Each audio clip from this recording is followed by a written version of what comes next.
Hey guys, how are you all? I hope you all are doing well. Today we are going to see an amazing what-if story. But before we start, it's just a humble request that if you are new here, please subscribe because it actually motivates me a lot to post more. Also, the stories on my channel are fully written by me, so if you have any suggestions for what-if stories, please let me know below the comment section. Now, without any further delay, let's start. What if Harry Potter became a samurai shinobi? Wood on wood. Crack. Breath in. Breath out. Hold. The boy holds a plank. Forearms pressed into cedar that smells clean and old. His elbows shake. His cheek is close enough to the floor that he can taste dust. Cold air slides under the paper door and runs along his bare arms. Outside, the mountain wind sings in the pines. Inside, the dojo answers with a steady rhythm. Bakken strike against Bakken. Tap, tap, tap. Time moves with the sound. Do not let the floor push you up, the man says. I am trying, the boy says into the boards. Try is a soft word, the man says. Make the body do it. The boy tightens his belly. His shoulders burn. A spark runs under his skin. Prickles along his ribs and wants out. The spark has no shape. It wants to kick. It wants to crack the floor. It wants to throw the world away so his arms can rest. For a breath, the spark swells. The cedar vibrates. A faint ring comes off the wall like a note from a thin bell. The man kneels beside him. No anger in the face. No soft pity either. Calm eyes. Calm lines around the mouth. The man taps 2 fingers on the cedar. What do you smell, Haru? Cedar, the boy says. And oil from the rags. And winter. And sweat. Good. Give the spark to the smell. Not to your arms. Breathe. Count the boards. 1, 2, 3. Do not say the numbers aloud. Keep them in the nose. Keep them in the belly. Let the arms be arms. The spark slides back like a cat that decides there is no mouse. The floor stops the small ring. The boy holds. His teeth chatter. His eyes water. When the timer stone clicks, you may rest, the man says. Not before. The boy nods. He keeps his head low. His breath makes a small fog near the floor. He tries to make the fog even. Slow. Same shape on every exhale. The stone on the windowsill warms under a thread of morning sun. A sound comes when the heat finds the thin crack in the stone. A tiny tick that always arrives late and yet exactly on time. Tick. The boy drops. His body shakes on its own. He rolls to his back and stares at the pale ceiling beams. The beams run east to west. The boy has been told this matters even if he does not know why. He has been told many things. The man places a folded cloth under the boy's head. The man sits cross-legged. Hands on knees. Back straight as a spear that learned patience. Name, the man says. Haru, the boy says. Where is your home, Haru? Here, Haru says. He touches the floor with his fingers. Who are your people? The boy looks at the man. You, he says, and the others who bow to you. What do you do with power? Haru swallows. He says the line the man made him say when he woke in the night and cried without knowing why. He says the line he says when the cedar smell pulls him back from the green flash and the scream he knows is his mother's even though he cannot see her face. I hold it, Haru says. I make it small. I use it only when the path is right. The man nods. That is GI. Righteous action. He puts a hand on the boy's shoulder. This is Ray. Respect for the body and the floor that held you. Say thank you to the cedar. Thank you, Haru whispers to the board. Rise, the man says. Haru sits. The ache in his shoulders is thick, but his hands are steady now. A thread of pride tries to lift his chin. The man does not stop it. Pride is not the enemy when it bows to the work. The man stands. He is not tall, but he fills the room. His hakama moves with a whisper. He walks to the rack and takes down 2 practice swords. He carries one to the center line. He points the other to Haru. Stand, he says. Haru stands. He bows. He takes the bakken with both hands and feels the weight. The weight is honest. He likes that. Wands are stories. They talk about blood and wood and cores like fairy tales with strict rules. The bakken is cedar and heat and sweat. It is now. Chudan, the man says. Haru brings the sword to center. Point in the man's direction. Feet under him. Left toes set. right heel soft. He hears his breath. He keeps his eyes on the man's hands and hips, not on the tip. What is control? The man says. Not a cage, Haru says. A road. Show me a step on that road. Haru steps. Simple cut to the head. The man meets it like the ceiling beam meets the roof. No drama. No noise. Just correct shape. The man glides to the side and touches Haru's wrist with the tip of his own practice sword. Where were you looking? At your sword. Where should you look? At the line that brings the sword, Haru says. At the shoulder. At the hip. Again, the man says. Haru moves again. They exchange 3 cuts. Then 5. Then the man stops, the blades crossed. The wood trembles where they meet. Haru feels the tremble in his teeth. The tremble wants to call the spark again. He breathes. He keeps the spark in the smell of cedar. He hears the distant wind. Good, the man says. You do not ask the strange power to fight for you. You let the shape do it. It is hard, Haru says. Hard is fine, the man says. Easy breaks. Come. They drink tea. The steam rises in thin lines that look like writing the boy cannot read yet. The man waits until Haru sips before he speaks. You were found in snow, the man says. Your skin was blue around the mouth. Your scar was bright and angry. Your magic was loud. Pushed against the trees. The ground shook and then went still. I thought a storm had cracked the mountain. Haru cradles the cup. Does the mountain remember? The mountain remembers every step. The man says. It remembers you. The wards here remember you. The old prayers sewn into the beams know your breath now. They breathe with you. Haru looks at the window. Pines bend under a new gust. The sky is a thin blue that looks cold enough to cut. He presses his cup to his lip and lets the heat sit there. Who named me? He asks. I did, the man says. You came with winter in your hair and fire in your blood. Spring was the right answer. Haru nods. He says the name in his head the way the man told him to say it. Softly, without putting teeth on the H. Sensei, Haru says. The spark was angry today. The man sets his cup down. He does not reach for the boy. He looks at him first. He always looks first. What did it want? It wanted to throw the floor away, Haru says. It wanted to lift me so I would not shake. What did you tell it? I told it to go into the smell of cedar. I told it the boards needed it more than I did. Did it listen? For a little. Then it tried again. Then it got bored. The man smiles a little. Then we will bore it every day until it sits when we tell it to sit, he says. That is training. Haru takes another sip. The warmth unties a knot under his ribs. His shoulders still hurt. The hurt is clean. They sweep the floor. The boy likes the long push of the broom. He likes how the dust gathers and then gives up. He likes how the room looks after the work. He likes that the work is the point. The morning class arrives. Older students. White GI. Bare feet. Bows. The man names each student aloud. He looks each one in the eyes. The class bows to the shrine, then to the man, then to one another. Haru bows with them. He holds his bow until the man rises. He has learned that respect has a shape and a time. It is not just a feeling. The man moves through them like water that decided to be a blade. Cuts, draws, sheaths. He says little. He shows much. Haru sits on the edge and watches. He keeps his back straight. He does not fidget. He counts the boards in the wall with his eyes so the spark does not wake out of boredom. A flash of green comes when the sun bounces off a blade at a certain angle. The flash is nothing. A trick of light. It still runs through him like a memory that does not want to be a memory. For a breath he is in a small room that smells like cooked cabbage and soap. A man with no face stands in a doorway. A woman screams without sound. Light eats the room. Haru blinks and he is back with the cedar and the breath. He rubs his thumb against the edge of the broom handle. Wood against skin. Here. Now. After class the man calls him to the far mat. He lays out a small cloth. On the cloth sits a stone with a long crack in it, a string of beads, and a paper charm with small brush marks. Today you and I will talk about names, the man says. There is the name I gave you.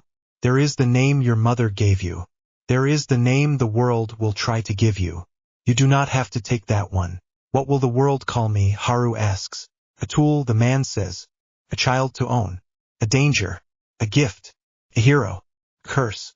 All of these are traps if you step in them with both feet. How do I step around? By looking at the floor before you move, the man says. He taps the cedar again. By saying thank you to what holds you up. By keeping your eyes on the hip, not the blade.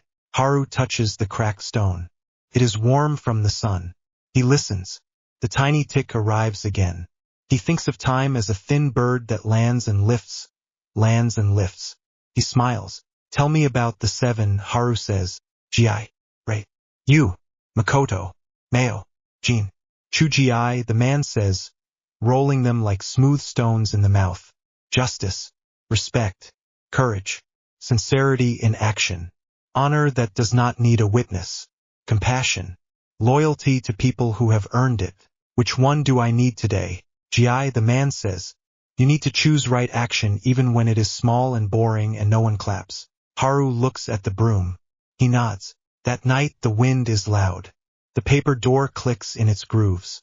The fire in the small iron stove snaps and then goes back to work. Haru lies on his mat and watches the ceiling beams. The beams do not move. That helps.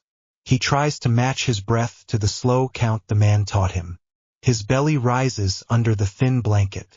He tries to keep the count in the belly, not in his head. Numbers in the head sometimes wake the spark. Numbers in the belly make the spark sleepy. Sleep comes and then a dream.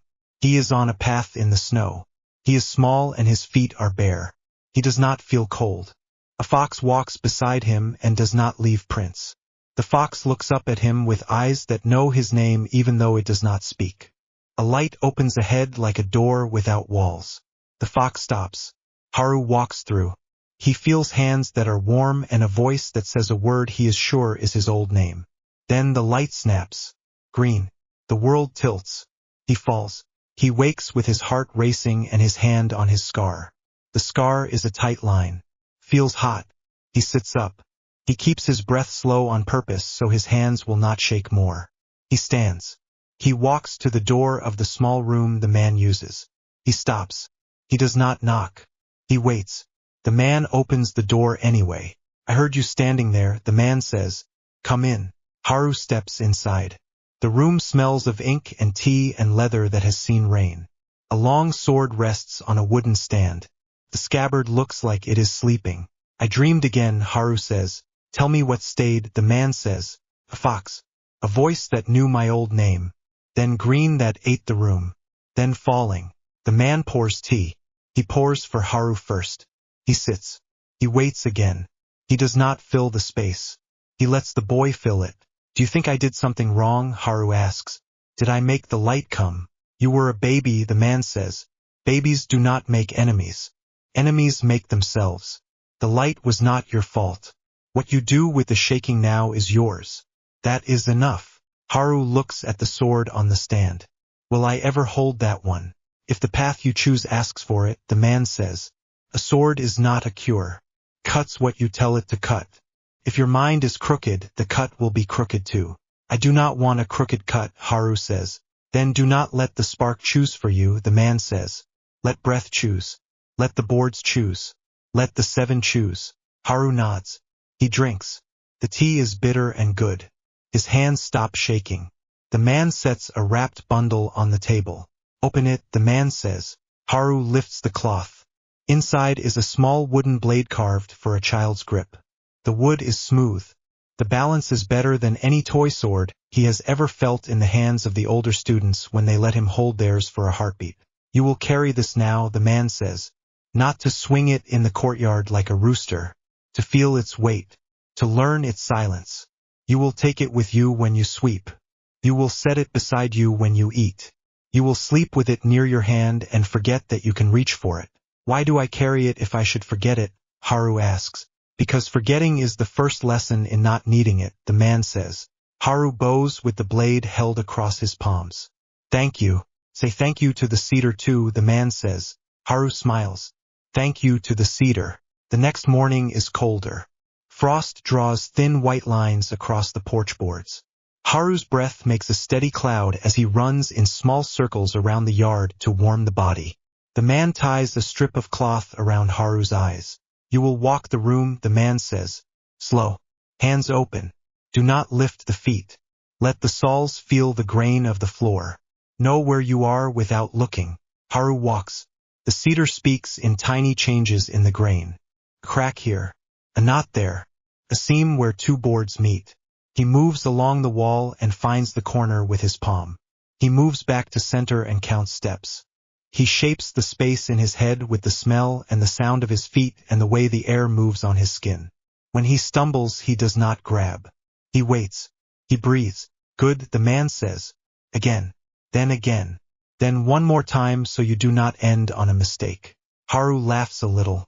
He hears the man smile without seeing it. They work until noon.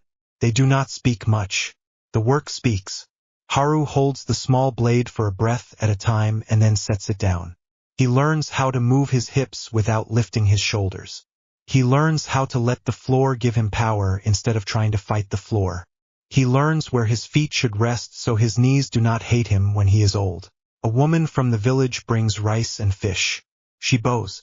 She does not stay. Haru thanks her in a clear voice and keeps his eyes down. The man nods once. Respect is not a show. It is a habit. After they eat, the man brings out a box. He sets it down and does not open it. Inside are old papers, the man says. Names and vows. Rules for how to live when the world is not kind. I broke some of them when I was young. I tell you this so you will not put me on a shelf in your mind. I am not a statue. I made mistakes. I hurt people. I did what I wanted and called it courage when it was hunger.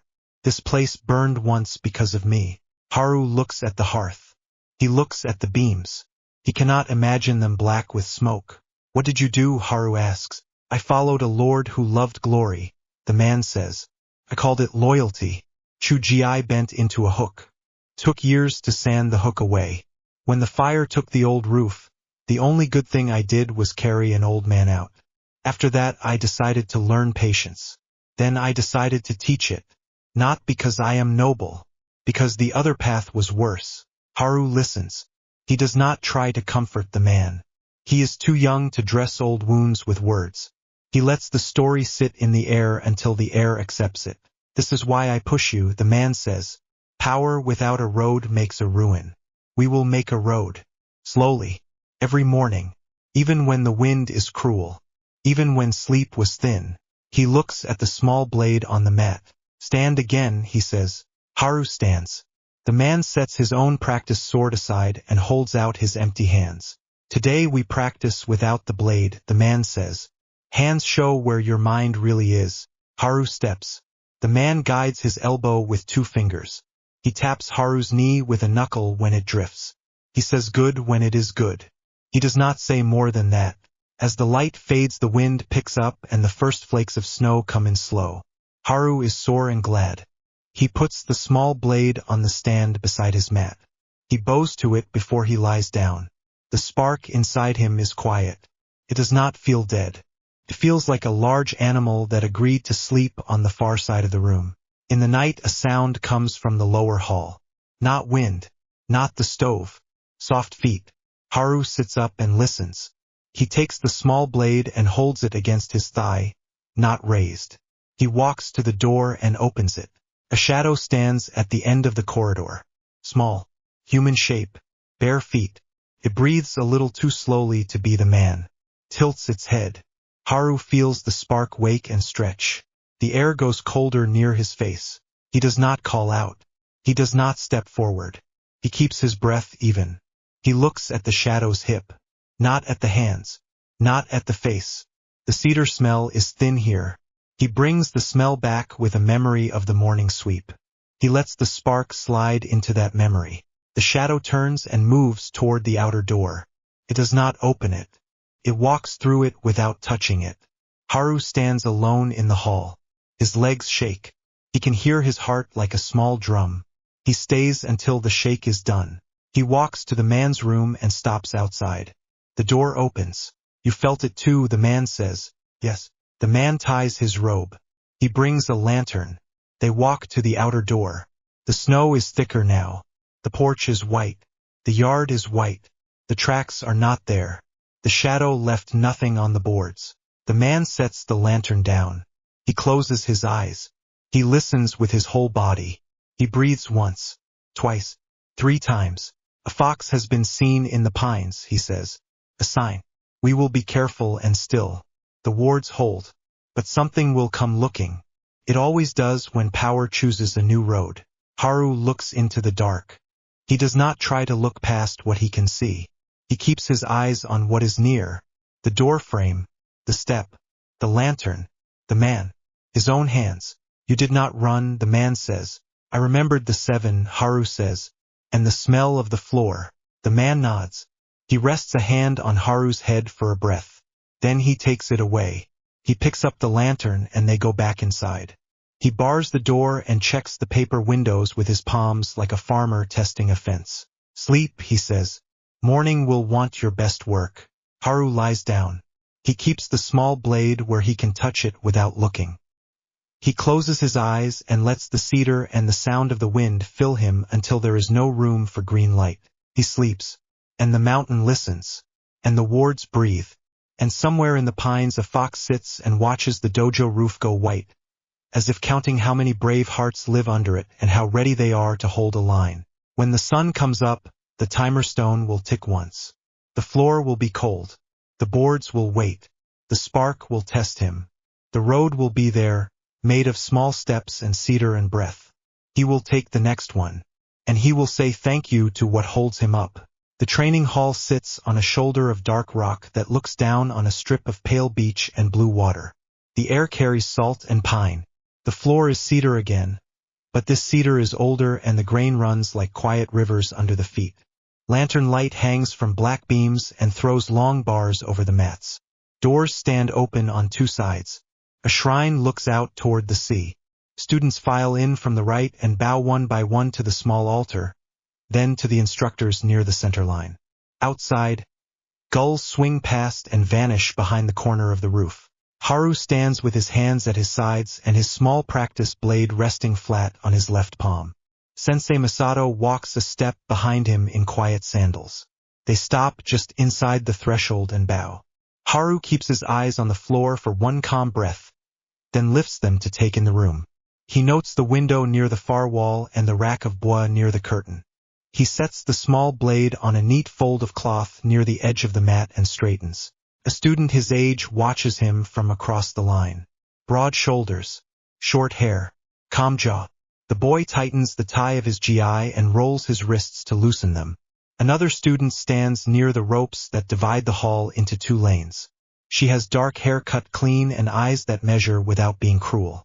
She wears soft shoes that make no sound. She tests the rope with her fingers and then lets it go so it does not sigh. An elder instructor steps to the center. He speaks the name of the school and the day. He calls the lines to order. His voice is level and dry like wood that has seen many winters. No one argues with that voice. Haru feels the room settle around it. Sensei Masato keeps his hands behind his back. He nods once to Haru and to the elder. Then he steps off the mat and takes a seat on the side bench near the open door. He will watch. He will not lead this class. The message is clear. The mountain sent the boy to the sea. Now the sea must do its work. The elder instructor gestures. The broad-shouldered boy crosses the line and bows to Haru. Kenji Kageyama, he says. Haru Shirogane, Haru says. They bow again. They take wooden swords from the rack. The blades feel different from the ones at the mountain dojo. Slightly heavier. The balance sits closer to the guard. Haru adjusts his grip to let the weight settle. Kenji sets his feet like a gate across a narrow road. Chuden calls the elder. They bring points to center. Kenji does not blink. He looks at Haru as if looking at fog he means to clear by walking through it. Haru keeps his eyes on Kenji's shoulders and hips. Begin. Kenji comes forward in a straight line. His first cut is not a test. It is a clean cut for the head with no show and no delay. Haru slides his left foot and lets the line pass. He hears the wood slice air where his nose had been a heartbeat earlier. He does not counter. He watches the set of Kenji's right shoulder.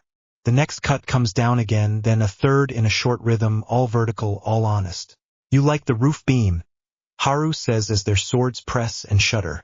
Kenji pushes and then breaks to the side and comes on again. The elder says nothing. The two assistants near the rope keep their hands still. Haru lets the pressure ride into his arms, then lets it go somewhere else. He shifts his hips and the blade misses him by a small hand's width. You talk during work, Kenji says. That is new. I tell truth during work so we do not make the room into lies, Haru says. The line keeps coming. He sees no trick. It is all courage. He respects that. He also sees the open space beneath the courage. He slides inside the fourth cut and taps Kenji's wrist with the side of his blade. Not a strike. A note. Kenji's jaw tightens. He steps back. He sets again. This time he feints the vertical and turns the blade across Haru's shoulder in a cut that would open the collar. Haru steps through and under. He lets the tip of wood slide over his shoulder like rain off a tile and taps Kenji on the elbow. The elder's eyes narrow in interest. Kenji returns to center and breathes hard through his nose. His arms glow with effort. Haru feels heat in his own forearms. Sweat moves down his spine. Enough, the elder says. He steps forward and puts 2 fingers on Kenji's blade near the guard. He does not push. He only points. Kenji lowers the weapon and bows to Haru. Haru bows back. They step off and return the swords to the rack. Kenji gives one small nod that carries more weight than many words. Across the lane, the girl who tests ropes lifts a hand to call attention. An assistant instructor waves her to the front and hands her a small basket. She sets the basket at the corner of a square chalked onto the floor in pale lines. She takes 3 slender bells from the basket and sets them at different spots outside the square. Then she walks the inside of the square and touches the chalk with 2 fingers so the ring of dust is even on each side. She does not speak. What is this? The assistant asks. A sound square, she says. We will cross without making the bells sing. We will keep the dust smooth. If we move wrong, the line will show a broken place. The voice is even. The eyes are steady. Name, the assistant says. Maki Izumi. The elder looks to the bench. Sensei Masato remains still. His face shows nothing, but Haru knows the small stillness that means approval. Maki gestures to the far corner. Kenji steps forward. I am not made for soft steps, Kenji says. Then we will teach the floor to respect your weight, Maki says. She holds out a coil of white thread no thicker than a hair. She stretches it between her hands and shows how it moves in the air. She walks to Kenji and ties the thread around his left wrist with careful fingers. She ties the other end to a post near the chalk line. When you lift too much, the thread will sing. The bells will agree. Keep the thread quiet. Kenji looks down at the thread as if it is a small dare. He sets his first step inside the square. He puts the ball of his foot down and then the heel without letting the weight slam. The thread stays flat. Maki watches the dust stir.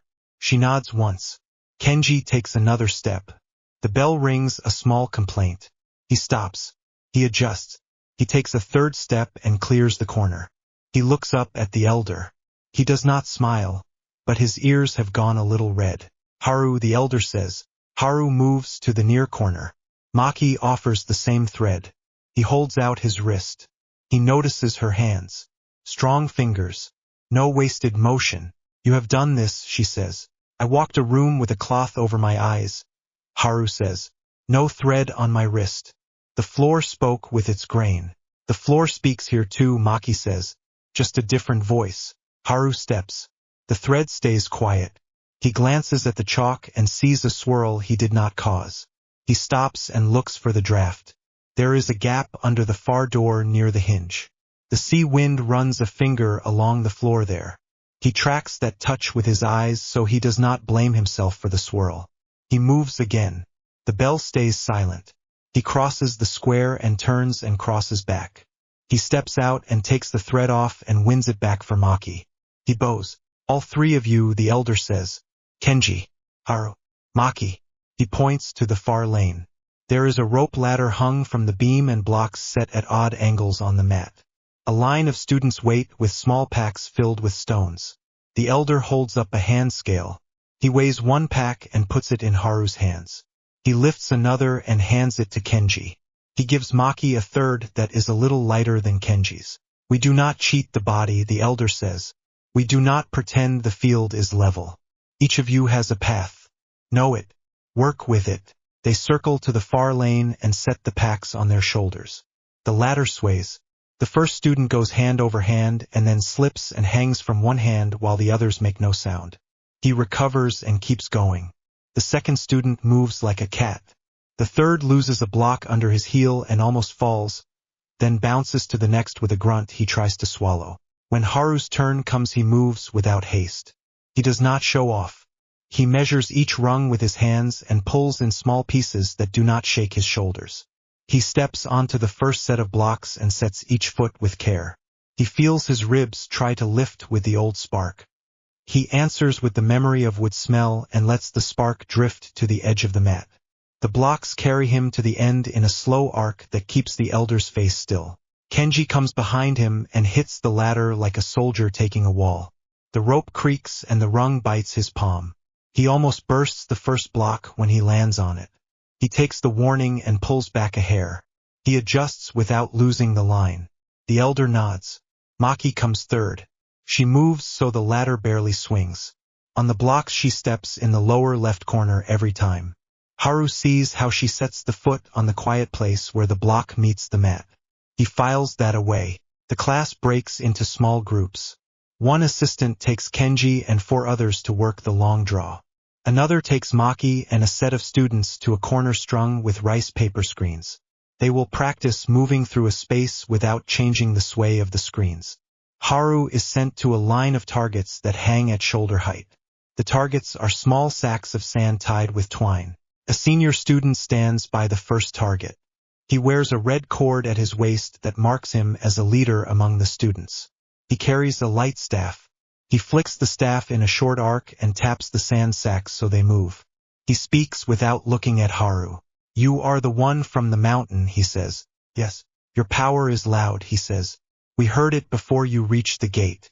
I am here to make it quiet, Haru says. He taps the sack again. It swings past Haru's shoulder. Stop the sack with your hand and do not stop the rest of the room, the senior says. Haru stands still and waits. When the sack comes back, he lifts his palm and meets it with a small give so its motion dies in his hand. The staff flicks again without warning. Haru does the same. The third time the senior comes at the side of Haru's head instead. Haru sees the hip move and bends his neck enough so the staff cuts nothing. He does not move his feet. A soft voice comes from behind the senior. You set the test and then you break your own rule, the voice says. That teaches nothing except that your pride is sore. The senior turns. A girl with brown hair walks in from the open door that faces the beach. She carries a satchel hugged to her side and a rolled scroll under her arm. She wears a robe that is not of this school.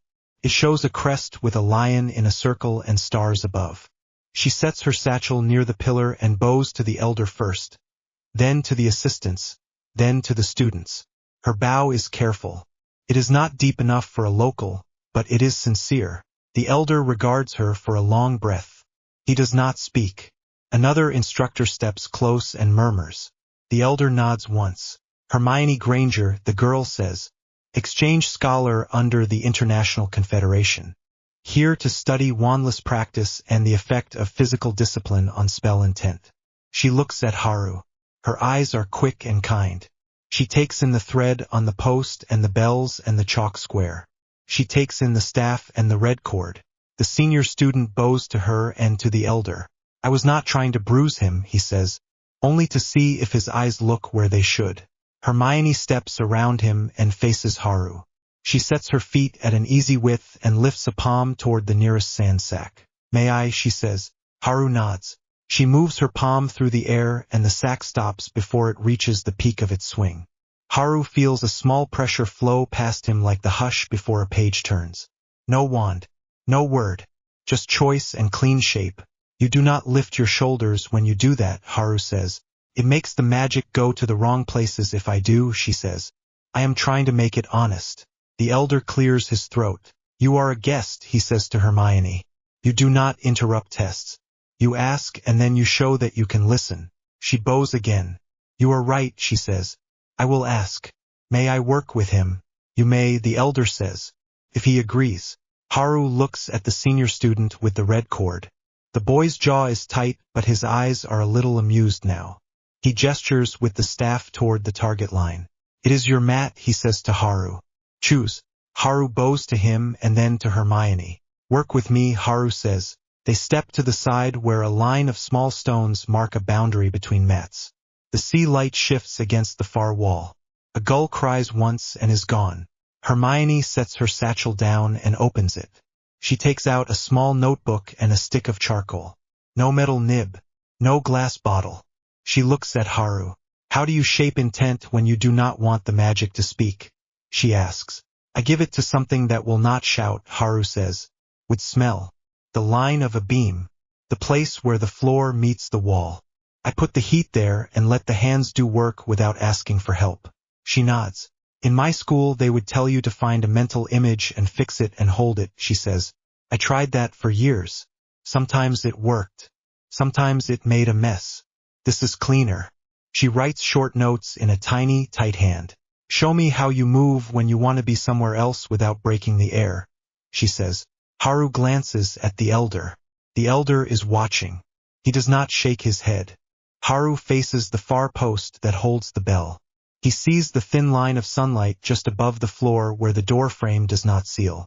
He places the thought of that line in his chest where the breath sits. He lets his feet find shape. Kageashi, Haru says under his breath. Shadow step. He goes from one side of the post to the other with no big motion. If there had been dust underfoot, it would have barely moved. If there had been a string, it would not have sung. The bell does not sound. Hermione's eyes follow his hips and ankles. She does not look at the blade of movement.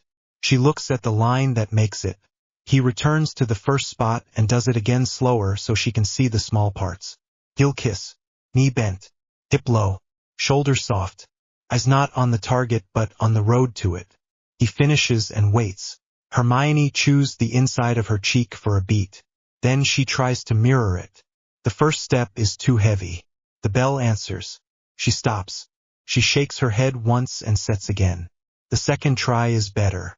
The third is good enough that Haru grins without meaning to. You learn fast, he says. I had to, she says. Where I am from they think power lives in books. I like books. But sometimes the body knows first. Kenji walks over from the long draw line. Sweat runs down his face. He carries his sword low and safe. He nods at Hermione and at Maki who is watching from the screens with one eye. So the mountain boy found a scholar, Kenji says. He looks at Hermione. Can you take a cut if you need to? If I must, she says. I would rather not. Her voice is dry. Kenji smiles in spite of himself. The elder claps once. The sound is not loud. It still passes through the room like a rule. Pairs, he says. Choose tasks that do not flatter you. Train the thing you avoid. Kenji points at Haru. You are too light on your feet, Kenji says. Help me make steps that do not sing. Haru nods. He glances at Maki. She looks back at him with a small tilt of her head that says told you he can learn. She disappears behind the paper screens with two students. The screens sway once and then go still again. Hermione takes Haru's spot at the target line with the senior student. She asks him to show her the rhythm he tried to break. He shows her and does not try to make a point of it this time. She stops 3 sacks in a row and then asks him to tap her shoulder for real to see if she will flinch. He does. She does not. She answers with a small touch that freezes the staff mid-swing. The senior looks down at the wood in surprise, then looks up with respect. Kenji and Haru move to the chalk square. Haru wraps the thread around Kenji's wrist again and ties it to the post and tells him to think of lifting water in a bowl that is full to the lip. Kenji closes his eyes and walks as if he carries a sleeping child. The bell does not speak. He opens his eyes and laughs once, short and pleased. The sun drops toward the waterline. The elder dismisses the lines. Students carry racks to the wall and roll the screens and sweep chalk from the floor with long strokes. Haru takes a broom and starts at the far side. Hermione helps without being asked. Kenji carries the rope ladder to a hook. Maki coils the white thread and slides it into a small box. When the room is clean, The elder steps to the center and speaks in that dry voice again. Tomorrow you will move outside the hall, he says. There is a village inland where the old path bends toward a shrine. You will go as small teams. You will take nothing that clanks or glows. You will return with a mark from the shrine without waking the keeper. If the keeper wakes, you will leave a gift and you will return anyway and you will own the failure. Do not lie to make your pride smooth. He looks at Haru. You will not ask the strange power to speak for you, he says. You will use your feet and your eyes. He looks at Hermione. Guest, you may observe if you can keep silence when silence is called for. You will be under my word. You will not set tests. You will ask first.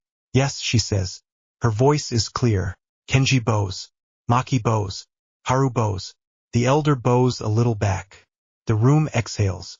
They step out into the courtyard where the light has gone soft and the air smells of water and a little smoke. A cookhouse down the path sends up a thin column of gray, and the clatter of bowls drifts back toward the hall. The sea makes a long sound that comes and goes and never stops. The tiles of the roof hold the last warmth of the day. Kenji stretches his arms over his head and winces. I will feel the square in my knees when I sleep, he says. That means the work found you, Maki says. She checks the box with the threads and then hands it to an assistant. She turns to Haru and Hermione.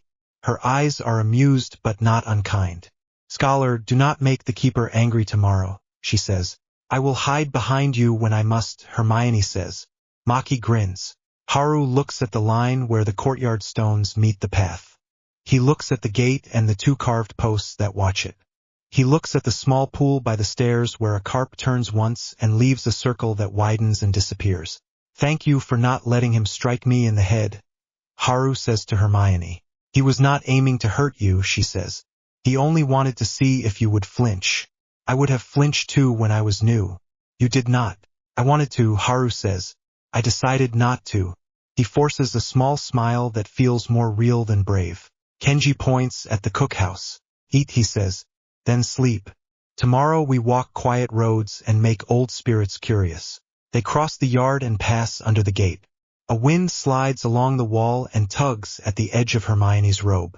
She holds it closed with one hand and hugs the scroll with the other. What do you call that step? She asks Haru. Kageashi, he says.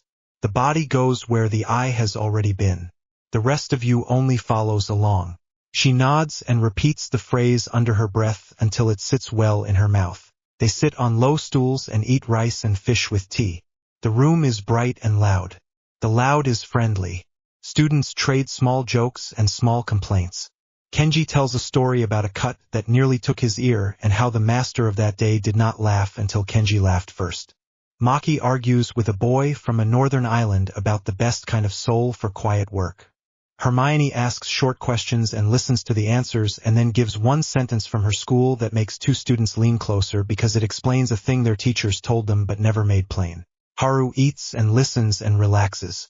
He keeps one ear tuned for that thin ring that means his power wants to wake. It never comes.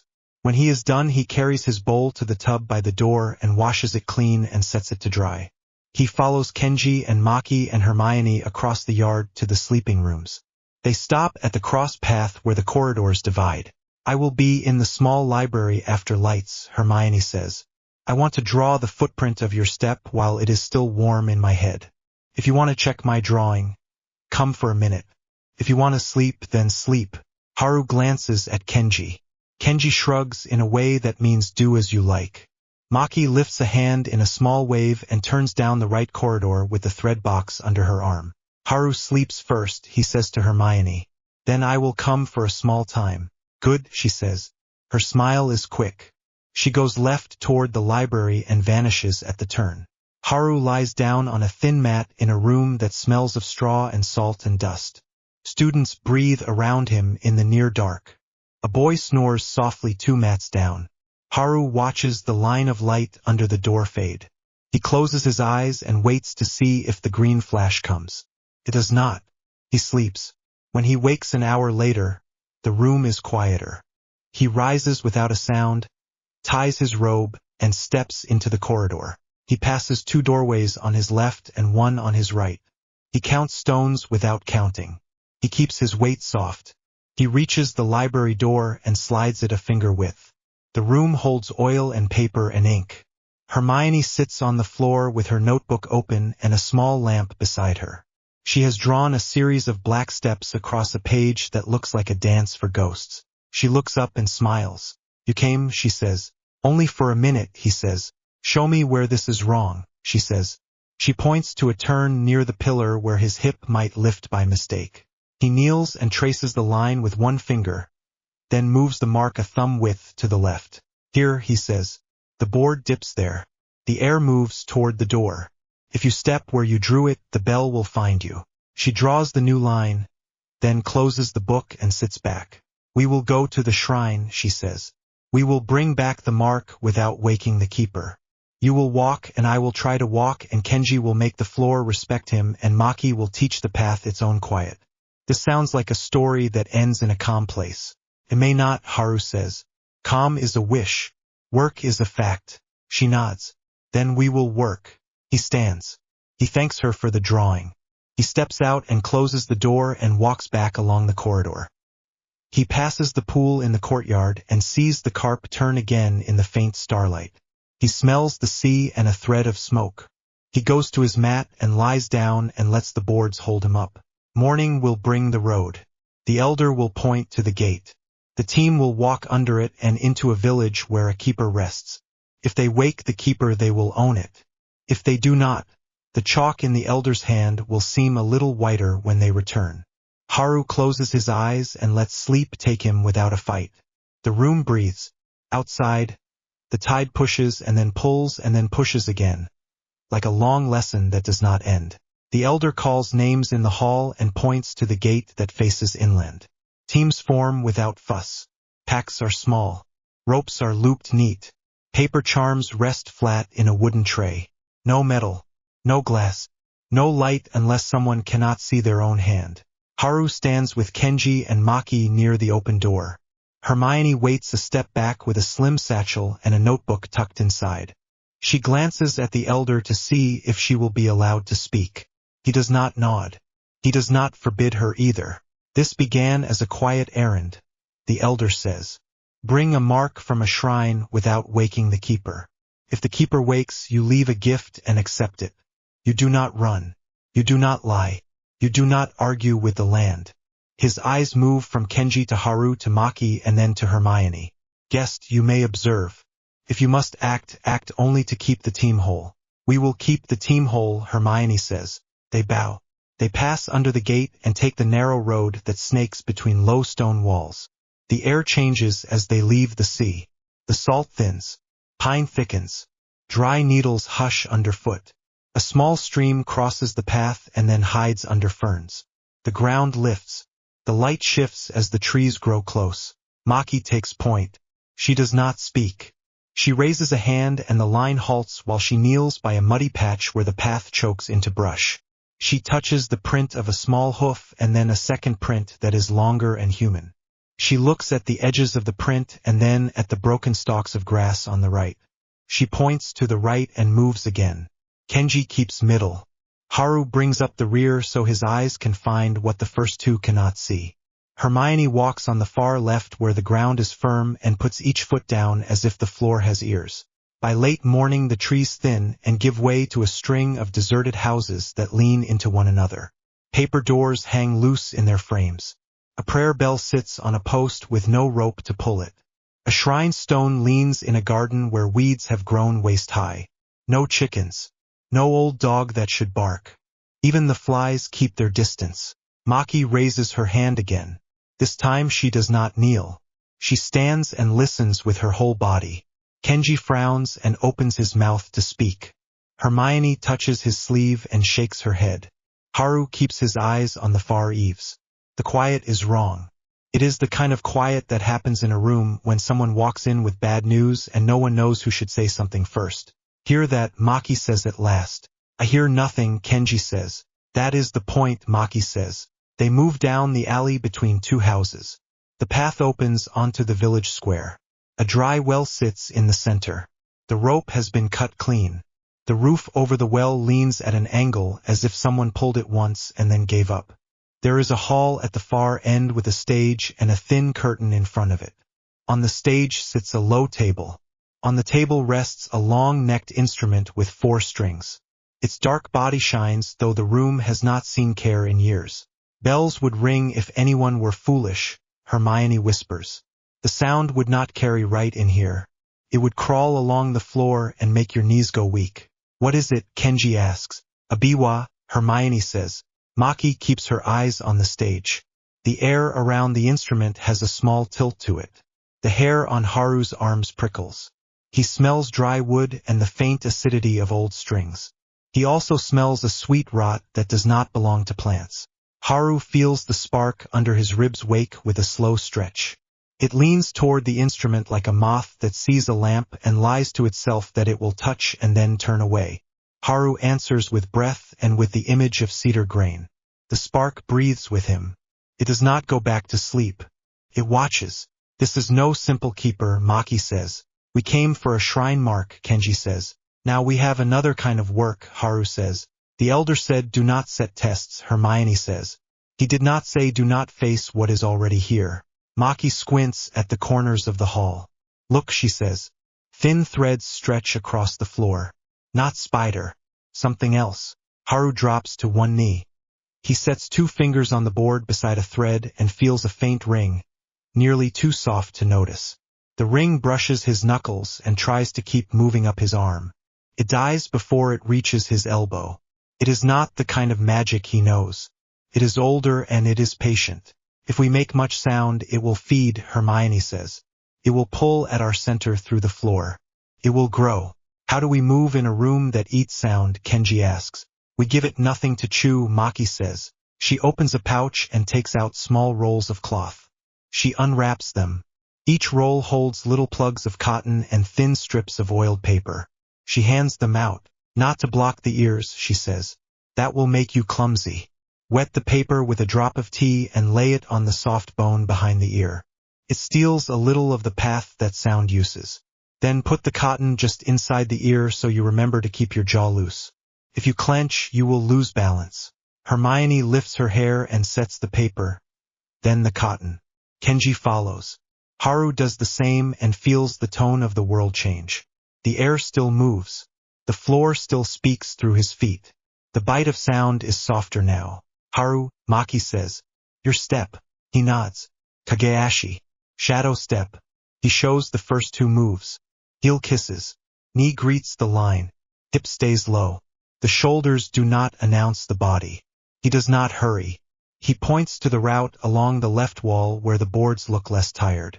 He touches the corner where the posts meet to show a quiet place to turn. Hermione watches his hips and ankles and then makes the shapes with her own body until they feel like they belong to her. Kenji moves behind them with the weight of a quiet gait.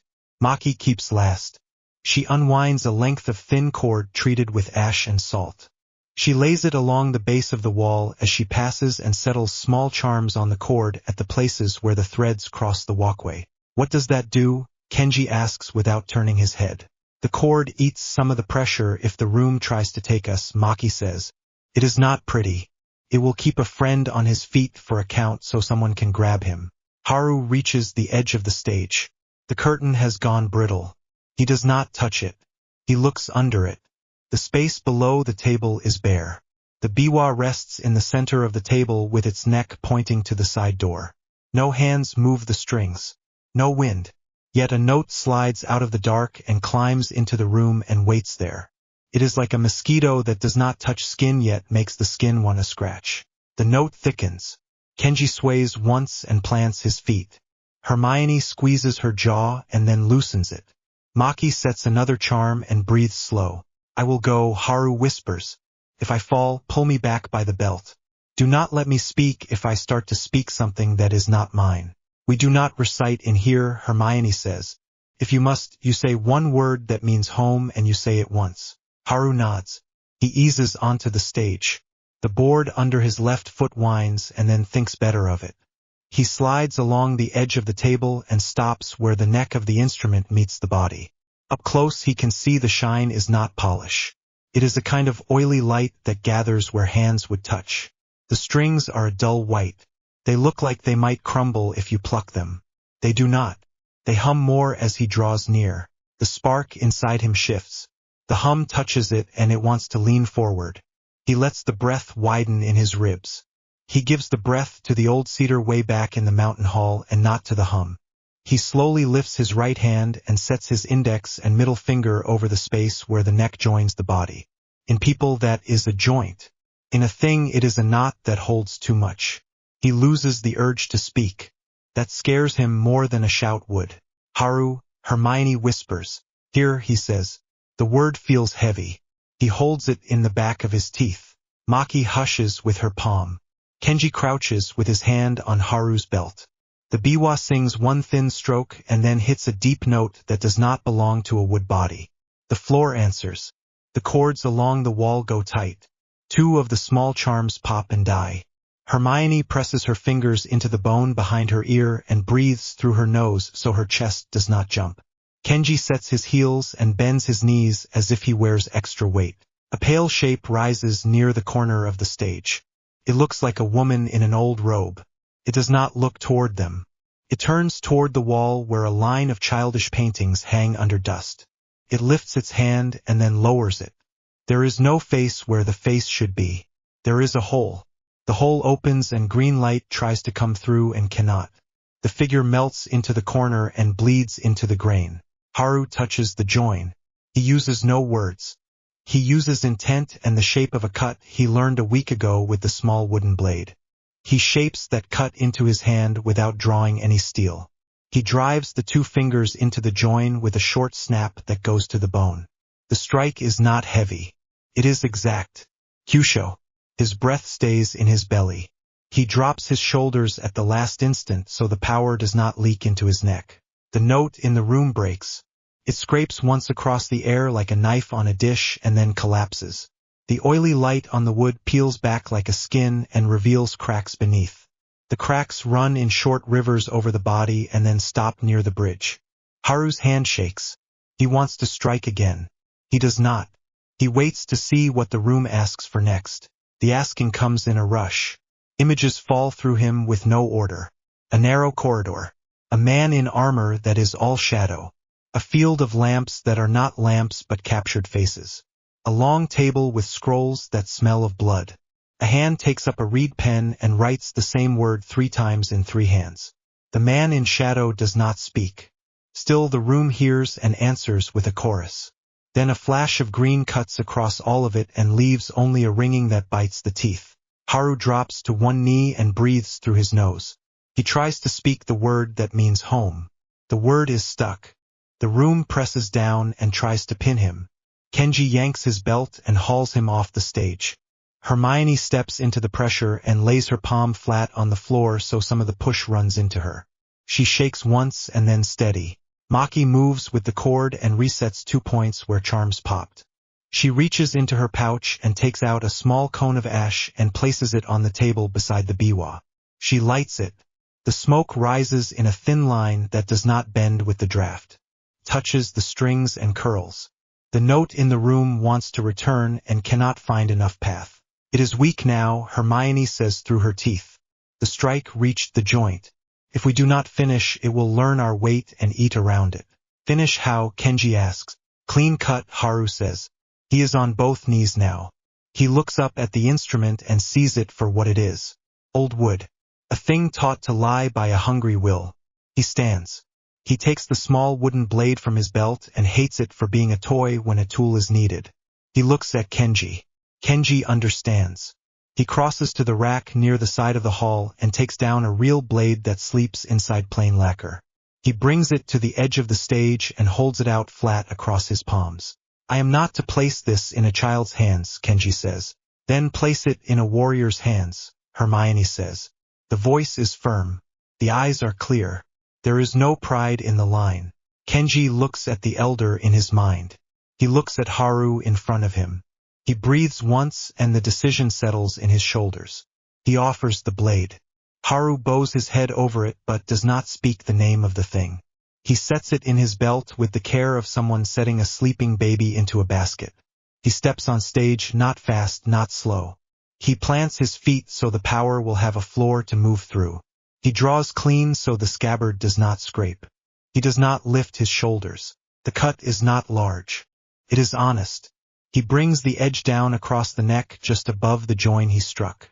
Wood parts. The strings break with a soft sigh. The room takes a long breath in as if it had forgotten how. The pale figure in the corner lifts one hand to the wall and then pulls the hole where the face should be into the wood so no one else will see it. Then it is gone. The pressure in the floor drops. The cords along the wall go slack. The ash cone finishes and leaves a small ring. Haru sets the blade back into its home and places it on the stage. He steps down and nearly falls. Kenji catches him under the arm. Hermione steadies his other side. Maki touches his wrist and counts a beat he cannot hear and is satisfied. Sit, Maki says. He sits on the step and leans forward until his head is near his knees. His hands shake. He wills them to shake slower. Hermione splits a paper charm and crumbles half into a cup of warm water from her flask. She adds a pinch of salt from her pocket and hands it to him. He drinks and coughs a little as the salt finds his throat. What did you see? Kenji asks. A hall. Lamps that were not lamps. Faces trapped in light. A man in shadow. The word written 3 times, Haru says. What word? Hermione asks. He tries to say it and the sound will not come. It is as if the air closes in his throat at that point. Leave it, Maki says. If a word does not want our mouth, we do not call it into the room. They do not search the other houses. They do not take trophies. Maki gathers the cord. Hermione gathers the ashes and wraps the broken strings in a cloth, so they do not touch skin. Kenji checks the corners of the hall once and then checks again. They move out the way they came and do not speak until the tree line swallows the square. Halfway back, they hear a bird. Just a small sparrow that clicks twice and flits to a lower branch. It is so normal that Haru laughs once in relief and then puts a hand to his mouth. Hermione looks at him and smiles because she felt the same thing. At the stream they stop. Kenji bends and washes his face. Maki rinses the cords and lays them over a bush to dry. Hermione unwraps the cloth with the broken strings and sets them on a stone and touches them with the tip of a charm brush so a little soot marks them as dealt with. Haru kneels at the edge of the water and cups it in both hands. He drinks until his tongue stops feeling like paper. When they reach the hall, the elder is waiting just inside the door. He takes one look at them and knows. He sets a kettle to warm. He does not ask them to stand at attention. He lets them sit on the floor and put their backs against the wall like tired people. Report, he says. Maki speaks first. She tells it simple. Empty village. Wrong quiet. Stage with a biwa. Threads that carried sound to the floor. She shows the small charms that melted and the cord that burned a black patch. Hermione adds 3 facts without color. The pressure field felt strongest near the corner of the stage. The note was a low tone that went against the grain of the room. The strike into the joint broke the hold. Kenji speaks 5 words. He gave a blade and took it back. The elder hears what sits between those words and says nothing. Haru tells the part that belongs to him. The first breath. The spark that tried to lean forward. The way he told it to sit. The strike. The pictures. He does not say what the word tried to be. He says it would not come and that is the truth. The elder pours tea. He places 3 cups in their hands and a 4th in front of him that he does not touch yet. You went for a mark and found a curse, he says. You did not make noise to feel brave. You did not pretend you were not afraid. You did not turn your back on a thing that would have waited for the next child. Good. Were we right to cut it? Kenji asks. A thing like that has 2 shapes, the elder says. One is an instrument that gives joy. One is a mouth. If you can make it sing again, you save it. If it has become only a mouth, you break it. He looks at the wrapped strings. He looks at the ash. You chose well today. Hermione sets her cup down. There is a part one did not say yet, she says. The pressure was not only in the floor. Pushed back a long intent. Tried to make my hands forget why they were my hands. If we keep meeting work like this, we need a plan to keep the shape of our own thought when something tries to write inside it. The elder nods. You have a plan, he says. Hermione looks to Haru. He gives his power to the smell of cedar or the line of a beam. She says. That is good. We can add a phrase that lives in the body, not in the head. A small hum that does not travel far. If the room leans in, the hum gives it something to bite without reaching the place where choices begin. I used that once when a teacher tried a cruel test. It worked. I was very angry later. Maki taps the back of her ear where the paper rests. Add a mudra at the same time, she says. Thumb and middle finger. Not a fist. A small gate. We call it empty sleeve. Keeps the shoulder from lifting when fear comes. Kenji looks between them and then at the elder. We can train this in the hall first, Kenji says. Then take it outside where the wind steals part of the sound. Do it, the elder says. We will call that lesson the quiet coat. Wear it before you step into rooms that listen too hard. Haru drinks the tea. Heat runs from throat to chest and sits there. His hands still shake less now. The elder picks up his own cup and finally drinks. There will be a price for this, the elder says. A thing that eats sound makes a brief silence when it dies. Something or someone will feel that silence from far away. We will act as if we are already seen. We will not panic. We will simply stop leaving doors unlatched. He stands. He looks at each of them for a breath. You did not wake the keeper, he says with the smallest smile. If anyone asks about the shrine mark, say that the village gave you a harder test and you did not fail it. Haru leaves the hall when he can walk without a stumble. The yard smells of rice and fish and the smoke from the cookhouse. He finds a bench and sits with his palms open on his knees. The sun hangs low. The roof tiles keep a last sliver of heat that brushes the back of his neck. His mind pulls at the pictures that fell through it. He tries not to grab them. He lets them move and fade. Hermione sits beside him. She does not touch him. She sits close enough that he can feel a steady person on his right, not too close to crowd him. Kenji comes after and stands with his arms folded and looks at nothing in particular. Maki walks past, then circles back and drops a small paper bundle in Haru's lap. It is sticky rice with a pickled plum, she says. Eat before your stomach decides to act like a wild dog. He eats. The plum wakes the mouth and then the rice steadies it. When he is done, he licks the salt from his fingers and looks at the hall. Lanterns swing to life one by one. Not by magic, by hands that value light and make it. I hit the joint, he says to no one in particular. Yes, Kenji says.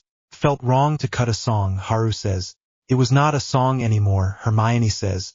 You can sing without strings when you choose. That one would have chosen to drink. Maki leans her shoulder against the post and watches the sky darken. Do not carry its voice into the night, she says. Leave it on the table where it ended. Take the lesson and the work and the way your hands remembered what to do. That is enough. Haru nods. He lets the last of the shaking leave his hands. He can feel where the strike lives now. It sits in the memory of bone and tendon and not only in the head. He is tired. The honest kind of tired. The kind that comes after work that mattered. When the courtyard empties, he stands and walks to the porch of the hall. The elder is there with a broom. He sweeps without hurry.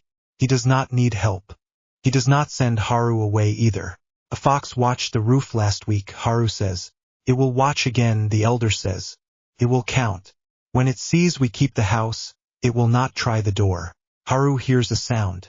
Just a single pluck from far inland, very faint, like a question that lost its words. He looks to the trees. The sound does not come again. He takes the small wooden blade from his belt and sets it on the stand by the door. He bows to it. He bows to the boards. He bows to the work. He goes to sleep with the smell of cedar and ash in his nose. He dreams of a field where lamps go dark one by one as a wind passes, and when he wakes he does not remember the word that would not fit in his mouth. He only remembers the quiet that followed and the promise he made to himself at the stage. He will meet that quiet again with better steps and a coat of sound that he can pull around his ribs when he needs it. Morning will come. The kettle will sing. The elder will ask them to show the quiet coat until it feels like skin. Then the sea will take back its mist, and a messenger from the city will arrive with a folded letter that smells of ink and foreign rooms. But that is for another breath. Tonight the hall rests. The mountain and the sea keep their distance and agree to share the boy for a while longer. Lantern light fades behind them as they take the mountain path at first light. Frost sits on the grass. Breath shows in the air. The road climbs from pine to bare rock. A crow calls once and the sound falls away into the valley. Sensei Masato walks with them until the gate of the high trail. He looks the three of them over with calm eyes. He checks straps and knots by touch. He lifts Haru's sleeve to see the way the small wooden blade sits against the forearm. He presses the back of his fingers to Kenji's shoulder to feel if tightness lives there. He nods at Maki's quiet kit. Then he steps back. You go to a place where old vows sleep, he says. You will not ask for a prize. You will present a life. If the place agrees, it will answer. He turns to Haru. You are not a petition. You are a path. Walk like one. Haru bows. Kenji bows. Maki bows. They pass under the gate and into thinner air. The trail curves along a ridge and then drops into a stand of dwarf cedars that smell sharp and clean. The ground underfoot is a mix of frost and dark soil that clings to the edges of their sandals. The sun clears a shoulder of stone and washes the slope with pale gold. Maki takes point where the path narrows to a ledge. She tests each hold with the side of her hand. Kenji moves second. He keeps a steady pace and does not rush. Haru follows and watches for small things that the first two might miss. A loose stone. A thread of lichen that means the rock is slick. A change in wind where a gap opens to a ravine. By mid-morning the trees thin. The mountain opens into a bowl of rock. At the center of the bowl stands a shrine that looks grown rather than built. Pillars rise from the stone itself, dark and smooth. A low roof rests on them like a hand at peace. The air is very still. Even the cold seems to hold its breath. They stop on the lip of the bowl and look without speaking. A thin stream runs along the left edge and disappears under the shrine. There are no prayer flags, no offerings, no lanterns. Only a simple wooden rail before the entry and a bell that has no rope. Maki speaks first, soft. There should be a keeper. I see no tracks. Some places keep themselves, Kenji says. Haru feels weight gather under his ribs. Not fear, not pride. The sense that a room has finally noticed him. He breathes once to settle that feeling where it can do no harm. He steps forward.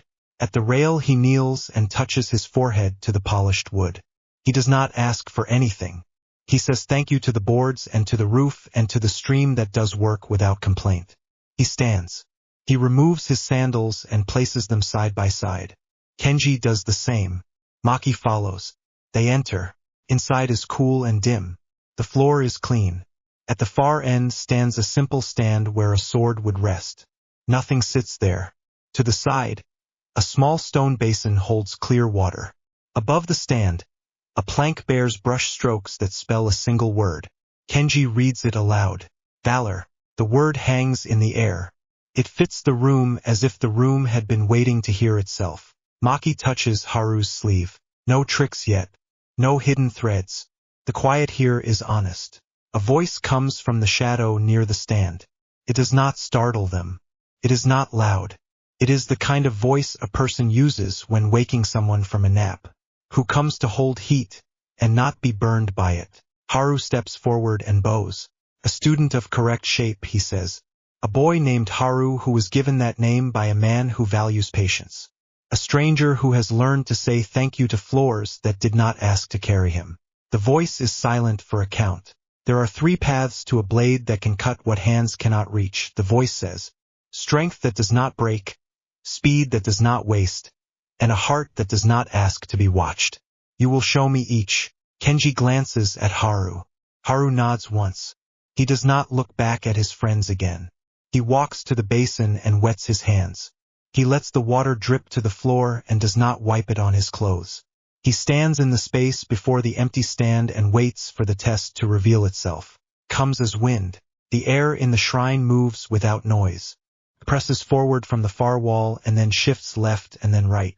It wants to lift the shoulders. It wants to pull the feet off the ground. Haru plants his toes and lets the pressure ride down his legs into the floor. He does not lock his knees. He lets the gusts find no hooks. The wind grows. Dust lifts near the floor and circles. The stand does not move. The roof does not creak. Haru keeps his eyes on the line that runs from the rafters to the floor and imagines that line running through his spine. The wind stops all at once. Silence drops like a cloth. Haru does not sway. He breathes out without sound. The voice speaks again. You did not try to look brave, it says. You grounded. That is the first answer. The second test comes from the floor. The boards under Haru's feet begin to vibrate in a small rhythm. It starts at the edges and feeds inward. The vibration tries to find order with his breath. If he inhales, it pushes. If he exhales, it pulls. He feels the temptation to resist in the chest and in the throat where the breath grows ragged. He replies by letting the breath get smaller and lower until it belongs to the belly again. He lets the boards have their rhythm. He does not try to make them match him. The rhythm grows and then hurries like a person late for a train. He stays with his belly and lets the storm tire itself out. The floor goes still. The voice answers again. You did not fight the room. You made the room run out of reasons to bother you. That is the second answer. The third test arrives without air and without sound. A green light cuts through the dim. It is a narrow stripe at first, then a sheet. It touches the roof and the floor, and it smells like the memory of a hospital hall. It reaches for the scar on Haru's forehead as if guided by a memory in the light itself. Haru does not defend with the body. He defends with a choice. He thinks of his mother's voice without trying to shape words. He thinks of the smell of cedar and ink and tea. He thinks of Sensei Masato's hand on his head for a single breath and then the weight of that hand gone so the boy would stand on his own. He lets those things fill the space where fear wants to stand. The green light washes over him and has nowhere to attach. It fades. It leaves a faint ache in the scar. It leaves no mark on the floor. He does not move for 3 counts. He does not try to swallow too fast. He lets the ache sit and get bored. The voice speaks for the third time. You answered with a person you mean to be, not with muscles. That is the third answer. Step forward. Haru walks to the stand. The empty stand is no longer empty. A long wrapped shape rests on it. The wrapping is plain. No writing. No seals. Only a strip of white cloth tied in a simple knot. Haru stops a half step short and bows again. I will take no thing that I cannot carry without bending my life around it, he says. He lifts the bundle. It is not heavy. It is not light. It is as much as it should be. He carries it to the middle of the floor and kneels. He sets it across his lap and unties the knot. He folds the cloth and lays it aside. The scabbard is lacquer black with a small shine where many hands would have touched it if many hands had been allowed. There is no crest. The guard is simple. The grip wrap is dark and even. When he draws a finger width, the line of the blade reflects a sliver of his face and then hides it again. Kenji does not move. Maki does not breathe loud. Sensei Masato remains just inside the doorway. Haru did not hear him approach. He is there now. He watches with the stillness he uses when a river has chosen a new path and he needs to see what the water will do to the bank. The voice is a whisper. Name the work before you draw. Haru keeps his eyes on the scabbard. I will cut ties that should not exist, he says. I will not cut for show. I will lend my hands to the life that is already in this iron and not make it serve my fear. Draw. Haru stands. He places his feet. He pulls with his left as the right guides. The blade clears without scrape. It looks like water that forgot to fall and decided to be a line instead. The room does not gasp. The room accepts the new shape inside it. Kenji bows his head to the floor. Maki bows. Sensei Masato inclines his head a little. Haru holds the sword at center. He does not swing it. He feels a thread run from the sole of his foot through his hips into his hands and into the spine of the blade. The thread hums and then goes quiet. He breathes once and the hum matches the breath without effort. The voice fades. Valor is not a show, it says. It is a promise made to the part of you that would like to be seen. Keep the promise. Go. They bow to the stand and to the floor and to the doorway and to the sky beyond the roof. They wrap the sword again for the walk down. Haru carries it across his forearms like a sleeping child. No one speaks until the cedars return. On the trail, Kenji finally exhales a laugh that sounds more like relief than joy. It sat in your hands and did not fight you, he says. That is a good sign. It is not mine, Haru says. It is the work's. I am allowed to bring it to that work. Maki falls in step on Haru's left. You did not look at us once during the tests, she says. Not as if to ask for help. If I had looked, I would have asked, Haru says. I wanted to know if I could stand there and not go hunting for eyes to approve me. You did, Kenji says. He taps Haru's shoulder with one knuckle. Good. They reach the lower gate by late afternoon. Students see the wrapped shape and step aside without being told. The elder meets them at the threshold. He does not reach for the bundle. He looks at Haru's face, then at the set of his shoulders, then at his hands. Did the room try to make you prove that you are special, he asks. Yes, Haru says. Did you refuse to prove it and do the task instead? Yes. Then go eat, the elder says. You will show the draw to no one today. Sleep before you try to be a person who teaches with it. Do not hurry your own change. They eat in the cookhouse. The noise of bowls and small jokes makes the day feel like it belongs in a place where people live. After, the hall goes quiet. Lanterns burn along the path. A salt wind slips over the roof and brings a thin cloud cover. The moon is a pale coin behind it. Haru walks to the cliff above the beach. He sets the wrapped sword at his side and sits with his legs over the edge. The sea is black with a slow skin of silver that moves and never arrives anywhere. Hermione finds him by the sound of the water. She sits beside him without asking and without crowding the wrapped blade. Is that it? She says. Yes. How do you feel? Tired. Relieved. Also afraid, but the honest kind. The kind that says do not pretend to be a master just because your hands held something new for a few breaths. She nods. She keeps her eyes on the water. In my school they would make a ceremony and tell you what you are now, she says. Then they would wait for you to act like a statue. It would take you months to find yourself again under the words. I do not want a statue, Haru says. Then do not let them make one from you, she says. If they try, laugh softly and walk away. He smiles. The smile fades. He presses a thumb to his scar and winces a little. Did it come? She asks. A light. A smell like a room with white walls. A pressure that knew where to go, he says. It tried to make the scar into a door. It failed. I thought of tea. I thought of dust that lives under a broom but does not care about me. I thought of my mother without trying to see her face. It let go. Hermione turns her head. You say mother with care, she says. I have sounds, not a full picture, he says. A hand. A line. A call that probably had my old name on it. That is all. Do you want more, she says. Yes, he says, and also no. Wanting can pull a person off their feet. I am still learning how to stand. She thinks about that. She pulls her robe tighter against the wind and then lets it fall open again. I have questions, she says. I can keep them small. As the sword. What is the shape of its promise in your words? It will cut ties that were made in bad faith, he says. It will not cut for glory. It will not answer if I am showing off. What about the jewel, she says. The elder mentioned 3 treasures when I arrived. Blade, jewel, scroll. Do they belong together? Yes, he says. The jewel waits for someone who knows how to be present and not be seen at the same time. The scroll waits for someone who will listen without trying to make the words flatter them. I do not think they like pride. Who will carry them, she says. We will have to prove that we can carry them without becoming smaller in the wrong way, he says.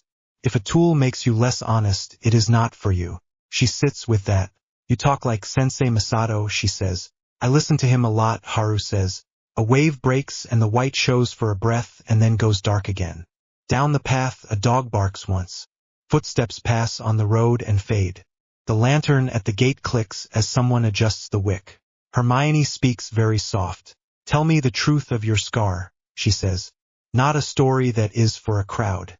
The truth you say when the room is empty. He swallows. He wets his lips and lets the wind dry them again. A bad man found my parents because of a prophecy they did not ask for, he says. He broke into a house and told my mother to move aside. She did not. He pointed at me and spoke a word that was made to stop hearts. My mother put herself in the way. The word bent against something I still do not understand and hit him. He came apart. A piece of him did not die. It went hunting for anchors. Some people in a far ministry say I am their child because of the law on paper. They were ready to put me in a cupboard and let their law feel proud. The world disagreed and sent me to snow and cedar instead. Hermione lets out a breath she had been holding. She nods once. She reaches for his hand and then stops a hair short, asking without words. He lets his hand rise. She laces her fingers with his. The touch is warm and careful. Thank you, she says. For what, he says. For saying it like a person, not like a legend. He looks at the wrapped sword and then down at their hands. He smiles again. The smile is tired and real. You do not look away when things are ugly, he says. You keep your voice steady. That helps me more than praise. She leans her shoulder into his arm. He leans back. The contact is light. It says here without claiming more. She laughs once. Quick. There is no wind now, she says. There will be more tomorrow, he says. Do you think the council will try to take you, she says. I think someone will write a letter with many seals, he says. They will try to call me by a name that fits their room. I will answer to the name that fits my work. She is silent for a time. The sea speaks. A gull calls far out. She turns her face up. The cloud has thinned. Stars show through like pinholes. She points. That one, she says. I picked it my first night here. If we are both still foolish and brave in a few years and we meet under a different sky, look for that one. If it is there, I will be thinking of this night. If it is not, pick a new one and send it to me. He looks and commits the star to memory. He nods. I will find it again, he says. She squeezes his hand. She lets go and sits back a little. She looks at him and the wrapped sword and the dark sea. May I kiss you, she says. Yes, he says. She leans in. The kiss is soft and brief. It does not ask for more than it gives. It tastes of tea and salt air. It leaves them both a shade warmer than the wind can steal. They sit in silence after. There is nothing to fix. There is nothing to explain. The night can hold it without help. Footsteps crunch on the path behind them. Kenji stops a polite distance away. The elder asked that we keep the blade wrapped until morning, he says. A messenger reached the gate while you were away. The council has called for a hearing. 7 elders. They want to talk about a boy who answers to 2 worlds. They want to see our manners and test our patience. Haru stands. He picks up the bundle. We will show both, he says. We will not leave the sword on a table to tempt foolish hands. Kenji nods and heads back toward the hall. Hermione rises and keeps pace with Haru as they walk. At the corner near the gate, Maki appears from the shadow of a pillar. She carries a small lamp with the wick turned low. The council letter is loud, she says. The paper smells like a room with velvet and too much perfume. They will be ugly and careful at the same time. That is a bad mix. We will be calm and plain, Haru says. They can dress their words in gold. We will keep ours clean. Maki studies his face and then her eyes flick to the wrapped sword. Do you feel it under your skin, she asks. The new thread. Yes, Haru says. It hums when my breath is honest. It goes quiet when I try to make it perform. That is useful. Good, she says. I set charms at the doors and at the corners. I do not trust invitations that arrive after sunset. Thank you, he says. They reach the hall. Sensei Masato waits by the inner door. He does not take the bundle. He gestures Haru through. Haru walks to the small stand by his sleeping mat and lays the wrapped blade there. He bows to it once. He does not speak to it. He speaks to the boards. Thank you for holding me up, he says, barely above a whisper. Masato watches his student and then looks at Hermione. You will stand with him when the elders speak, Masato says. You have a mouth that knows how to listen while it works. That is rare. I will stand where he asks me to stand, Hermione says. Good, Masato says. He faces all 3. Sleep now. Tomorrow we will show that valor has quiet hands. They scatter to their rooms. The hall goes dark one lamp at a time. The roof takes the sound of the sea and smooths it. Haru lies down and lets the work of the day move through his bones like a tide that has business elsewhere now. The wrapped blade is a weight at the edge of his awareness. It does not press. It waits. He drifts. A dream comes that is not cruel. He stands on the mountain and the sea is far away and the cedars are full. His mother does not appear. Sensei Masato does not speak. He breathes and the blade hums and then goes quiet again. He wakes before dawn with his chest loose and his hands steady. Morning will bring the council and their careful insults. It will also bring a first lesson with the drawn blade under a teacher's slow eye. The kettle will sing. The door will slide. Feet will enter. Names will be spoken. He will answer to Haru, the name that fits his road. And when the council tries to fit him back into a story that flatters them, he will stand on his feet and let their wind run past without finding hooks. He will keep the promise he made in the shrine. 5 dais seats face the floor. A lacquered screen shows cranes above waves. Banners hang between pillars. Each banner carries one brush stroke for a virtue. Ji, Rei, Yu, Jin, Makoto, Chugi, Mao. Sensei Masato stands to Haru's left. Maki and Kenji stand a half step behind. Hermione takes the right edge, hands folded, notebook closed. Haru keeps his breath low. He feels the wrapped sword like a steady weight along his forearm. He does not look at it. A bell clicks. The door on the far side opens. A British delegation walks in wearing travel dust and stiff faces. The leader is a woman in a pink jacket and a bow at her throat. Her smile is thin and hard. A parchment satchel bumps her hip.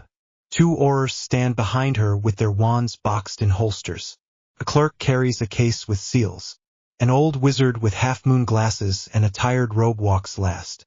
He watches the room with clear eyes and says nothing. The herald speaks in Japanese first, then English. Tribunal convenes to hear the matter of the boy called Harry Potter, known here as Haru Shirogane. Parties will speak when called. No one will raise magic in this hall. The first daimyo rises. His hair is white and tied back. He wears a plain black kimono. His hands rest open on the rail. I am Daimyo Takeda, he says. We will hear the West. Speak your names. The woman bows as if she learned from a book. Senior Undersecretary Dolores Umbridge, representing the minister, she says. With me, 2 aurors from the Department of Magical Law Enforcement, a recording scribe, and Albus Dumbledore as an observer for the International Confederation. She looks at Dumbledore as if the title should belong to her. He inclines his head and stays silent. Umbridge turns her smile toward Haru and then past him to the banners. We come in the spirit of order, she says, and to correct a grave mishandling. The child was removed from lawful guardians without consent. He is property of the British ministry under several instruments. The statute of secrecy places his education and behavior under our purview. He will be returned. A murmur moves along the chamber wall. Kenji's jaw tightens. Maki watches the clerk's hands. Sensei Masato's face does not change. Daimyo Takeda lifts 2 fingers. The room quiets. Speak simply, he says. Property is not a word for a person. Umbridge's smile does not move. The ministry uses legal terms to protect all parties, she says. The boy is the subject of prophecy and national interest. He has shown dangerous aptitude in wandless work and in martial displays. This hybrid practice is unknown, unregulated, and likely corruptive. We must remediate. Hermione's throat works.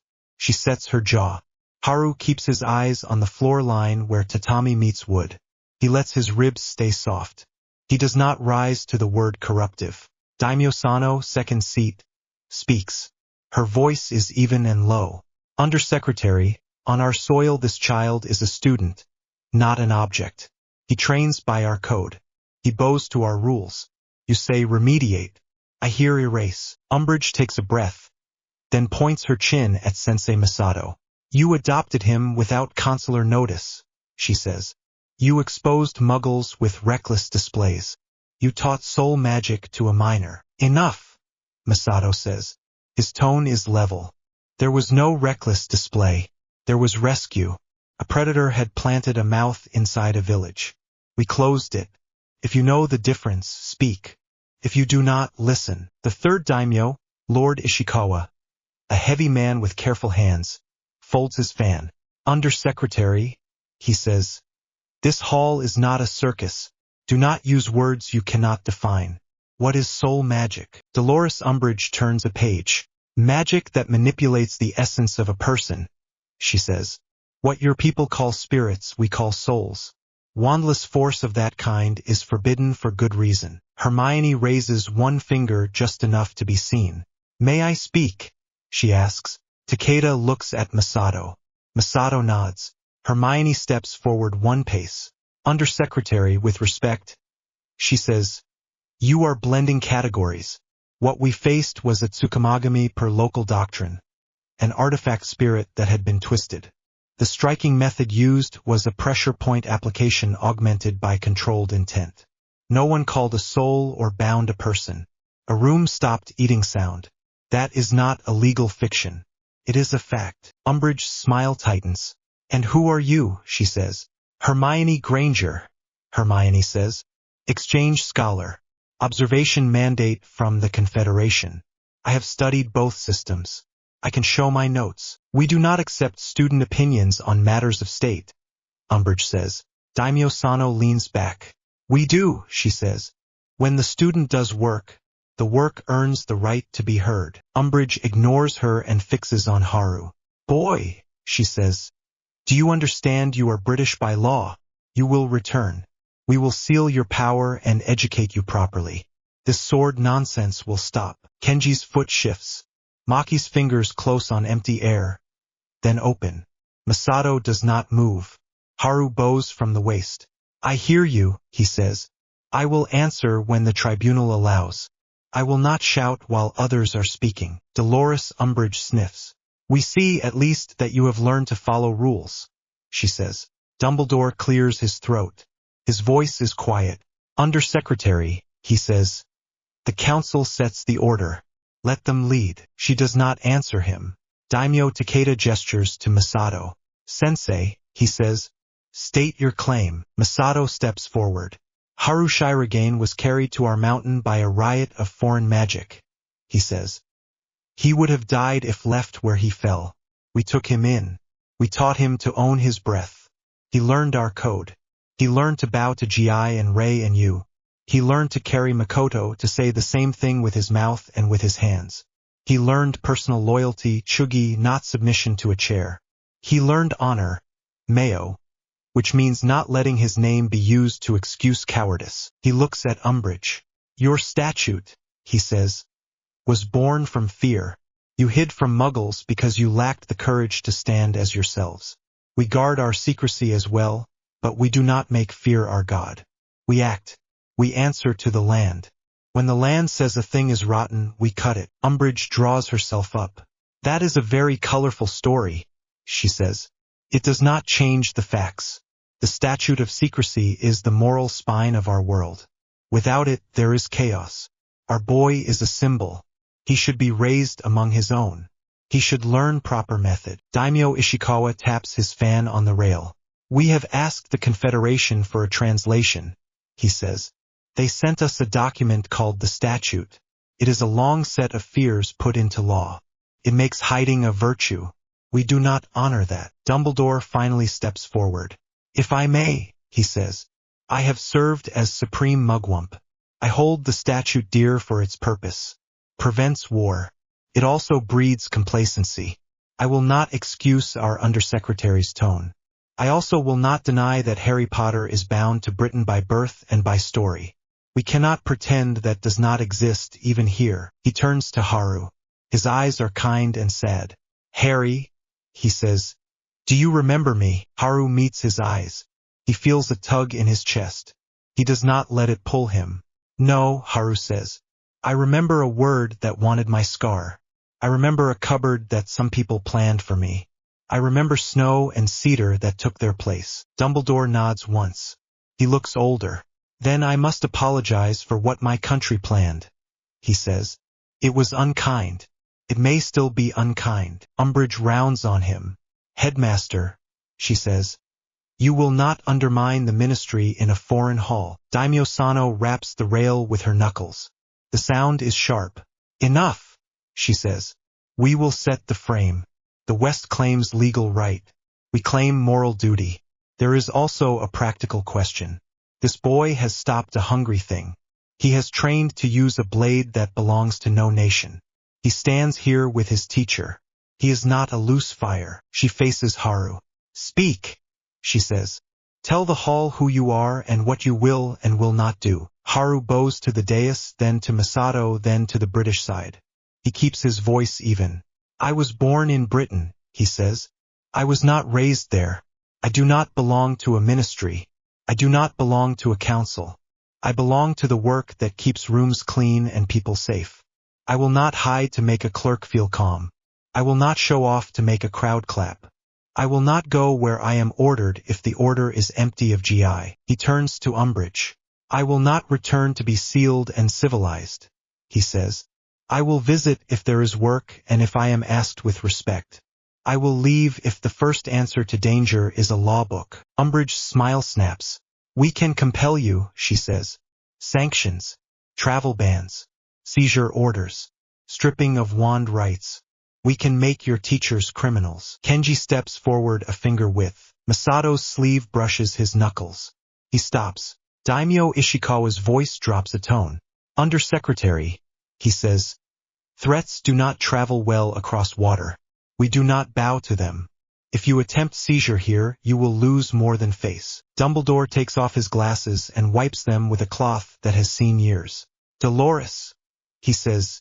Enough. She breathes hard through her nose and forces her smile back into place.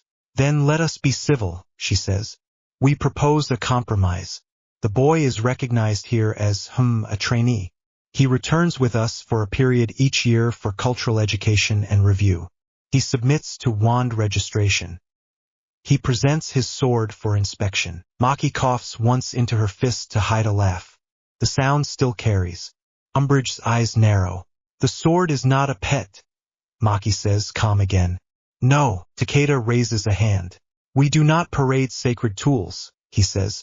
Umbridge presses on. Then at least a full account of your methods, she says. Everything written and sent to the Department of Mysteries. Your pressure points, your breathing tricks, your silent spells. We must protect citizens against misuse. Hermione steps forward one pace. No, she says. Umbridge rounds on her. You are a student, she says. Stay in your lane. Hermione keeps her voice flat. Knowledge in the wrong hands becomes a weapon, she says. We share with the people who showed they can carry it without breaking it. That is the rule. Your ministry failed that test before it asked. The fourth daimyo, Lady Kuroda, who has been silent until now, leans in. She is thin with a face like a blade. Her eyes do not blink much. Undersecretary, she says. You step on honor each time you speak. Listen now. We do not negotiate our code. We will not hand you a boy like a parcel. We will not send you our ways to be warehoused. She looks at Haru. You are not a child in this hall, she says. You are a person who will carry a sword. That demands quiet. It also demands a mouth that can say no. You have done that. Good. Dumbledore bows to the dais. May I suggest a path, he says. Not law. Courtesy. The Confederation assigns an observer to remain. He has no authority here. He listens and reports. The boy may visit Britain with his teacher when and if all parties agree. There will be no forced removal. The ministry will not send squads to take what is not offered. In return, you will inform us if he intends to act on British soil. You may refuse if we ask in bad faith. We will accept that refusal. Umbridge stares at him as if he has committed treason. The Aurors shift on their feet. Daimyo Takeda looks along the row. Sano nods. Ishikawa nods. Kuroda's mouth ticks. The fifth daimyo, an old man with a blind eye, lifts his hand. Masato, he says. Will you stand sponsor if the boy crosses the sea? Masato bows. I will, he says. I will walk where he walks. I will leave if the room stinks of fear. Takeda faces the British. This is our line, he says. No seizure. No registration. Courtesy visits only. An observer may sit and write. If you cannot accept, you may leave with your pride intact and your demands unmet. Umbridge lifts her chin. We accept the observer, she says. We do not concede your insults. We will draft a formal protest. We will also add a condition. The child will submit his sword for inspection before any travel. No, Takeda says. Umbridge bares her teeth in something that is not a smile. Then you invite sanctions, she says. Trade, potion ingredients, portkey access, Quidditch fixtures, public condemnation. You will find isolation unpleasant. Daimyo Sano breathes out through her nose. We have rice and roofs, she says. We have hands. We will live. Dumbledore puts his glasses back on. Undersecretary, he says. We will not be the ministry that tries to bully a sovereign council in their own hall. We will state our position at home. We will appoint an observer. We will keep talking. Umbridge looks like she swallowed a lemon. She turns to the oars. We are done here, she says. Not yet, Takeda says. One more matter. You will apologize for calling a person property. The room holds its breath. Haru's pulse ticks in his throat. He keeps his face calm. He feels the quiet coat sit around his ribs like a shirt. Umbridge does not speak. The pause stretches. Dumbledore bows to the dais. He turns to Haru. For what you were made to face as an infant, he says. For the cupboard planned for you, for the language used today, I apologize. It was wrong. Haru bows back. Thank you, he says. Takeda nods. The tribunal will issue a record, he says.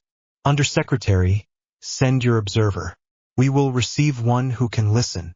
If you send a man with orders, he will stand outside. Umbridge gathers her files with jerky movements. She stalks to the door. The oars follow. The clerk almost drops the case. Dumbledore lingers long enough to meet Masato's eyes. Please keep him safe, he says. Masato inclines his head. We teach him to keep himself safe, he says. You can help by choosing better words when you go home. Dumbledore's smile is tired again. I will try, he says. He leaves. The bell clicks. The door slides shut. The hall exhales. Kenji rolls his shoulders. Maki presses her fingers to the bone behind her ear and resets her breath. Hermione lets her hands shake for 3 slow counts, then stills them. Takeda leans forward. We are not done, he says to Masato. We did not bow to force. Good. The Confederation will keep watching. Fine. But our vote is split on one point. He looks at Haru with a weight that is not unkind. You make enemies by existing, he says. If pressure rises, we may have to step back in public to prevent a larger fight. We will not hand you over. We may disavow again. We want you alive more than we want to look consistent. Kenji's jaw hardens. He opens his mouth. Haru touches his sleeve and speaks first. I understand, Haru says. If you must save a village by letting a rumor live, do it. I will not call you cowards. I will carry my own name. Sano studies him. You keep choosing the harder road, she says. Keep doing that. But do not turn your back on help to feel heroic. I will not, Haru says. Masato bows to the dais. Are we dismissed? He asks. You are, Takeda says. Train. Eat. Sleep. Keep your eyes open. We expect letters from across the sea. We expect quiet visitors who stand outside our gate and pretend to be tourists. We will treat them like weather. Ignore what you can. Shelter when you must. They bow and step out into the courtyard. The light is thin. A wind carries city odors now. Ink, smoke, street food. Haru feels tired behind the eyes. He breathes and lets the tired sit. Kenji speaks first. I do not like being told I may be disavowed to keep the peace, he says. Maki looks at him. It is the truth, she says. Better a truth that stings than a promise that breaks. Hermione rubs her thumb along the spine of her notebook. Undersecretary Umbridge will not let this go, she says. She will try to make a case at home. She will not care about facts. She will care about control. Masato nods. So we take simple steps, he says. We set watches. We plan for polite spies. We lock rooms. We do not leave the sword where foolish hands can touch it. We write down nothing that can be twisted and used against people who cannot fight back. He looks at Haru. You did not snap, he says. You kept your breath under your ribs. Good. Haru nods. He hears his pulse again. He keeps it slow. I wanted to, he says. When she said property, it hit like a hand to the jaw. Hermione's mouth quirks. You did well, she says. If you had shouted, she would have won the room. Kenji tilts his head. What now? He asks. Now we train, Masato says. This afternoon Haru will draw the blade under supervision for the first time. Kenji, you will stand left and learn to read the line.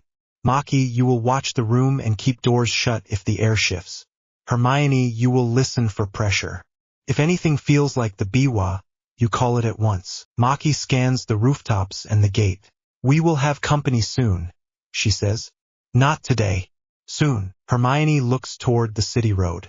An observer from the Confederation could be useful, she says.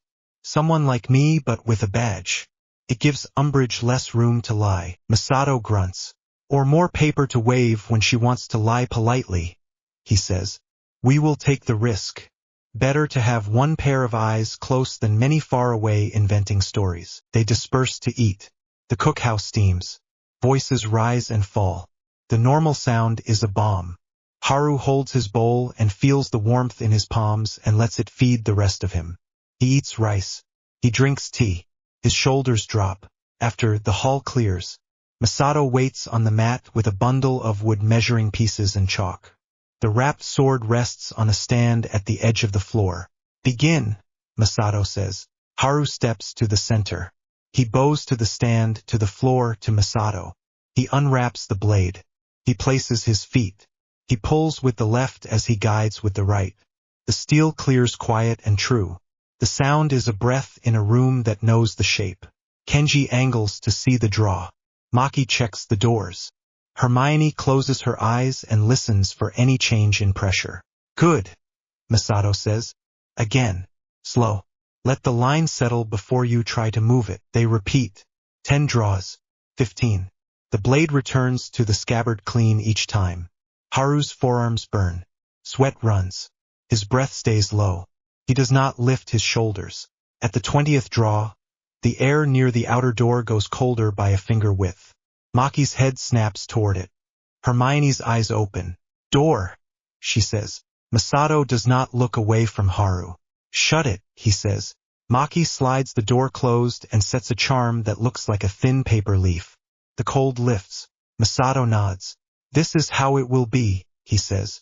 Quiet work, small tests, visitors at the edges. Keep drawing. Do not let them teach your body to flinch. Haru draws again. Steel clears. Steel returns. He does not flinch.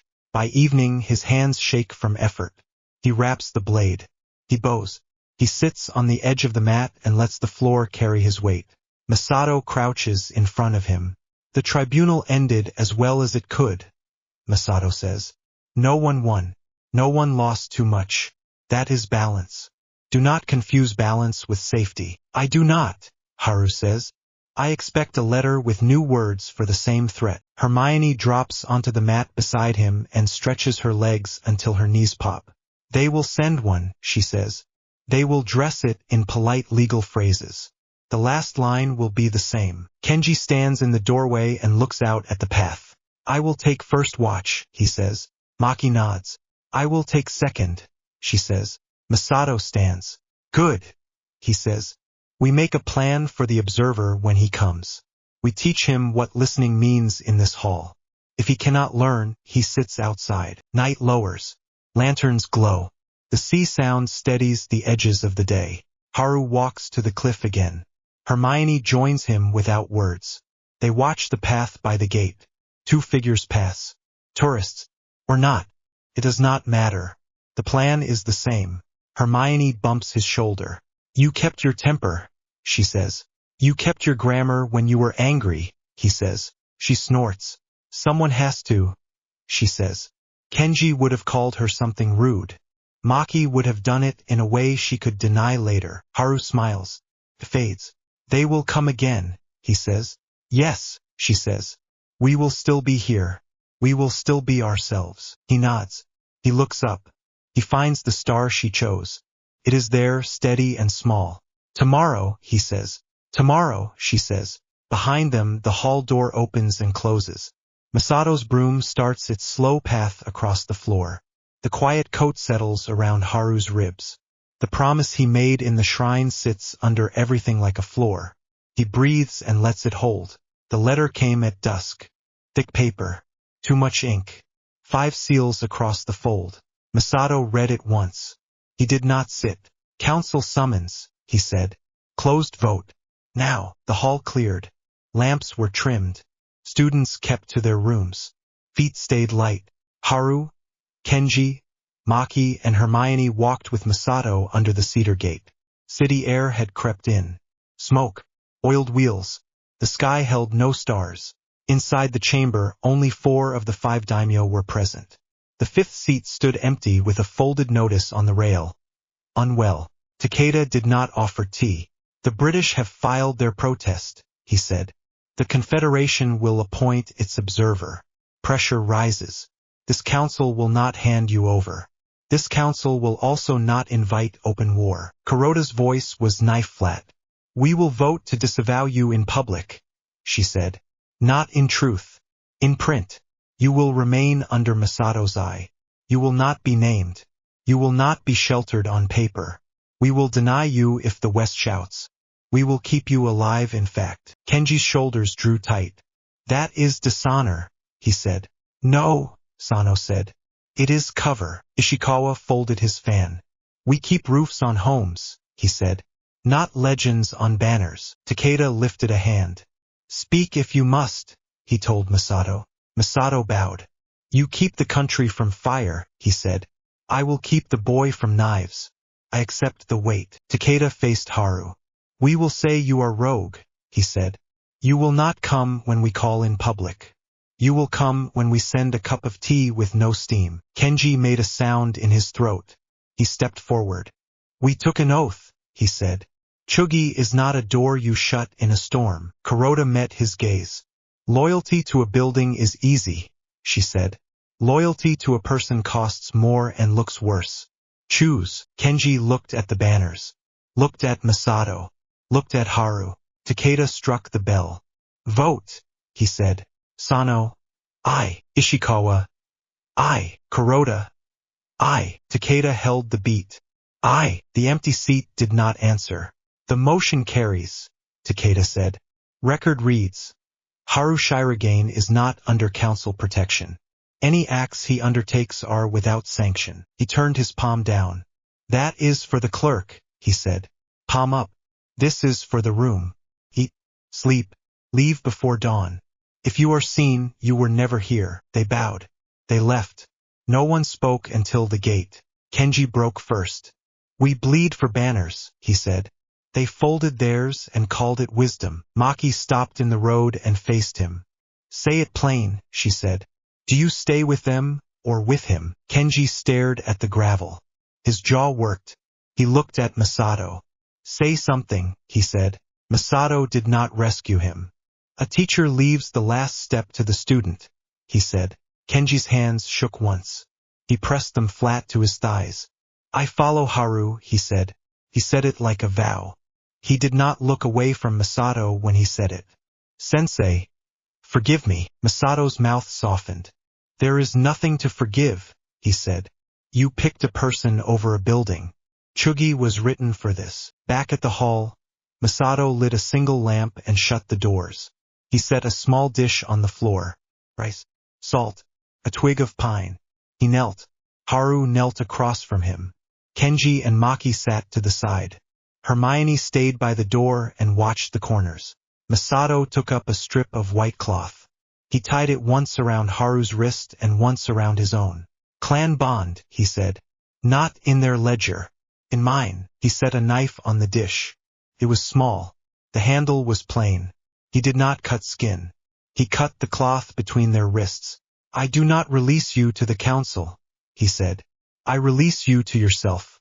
You are answerable to GI, to Makoto, to your name, not to my roof. When you eat, remember who fed you. When you fight, remember why. When you run, do not look for permission. Haru bowed low.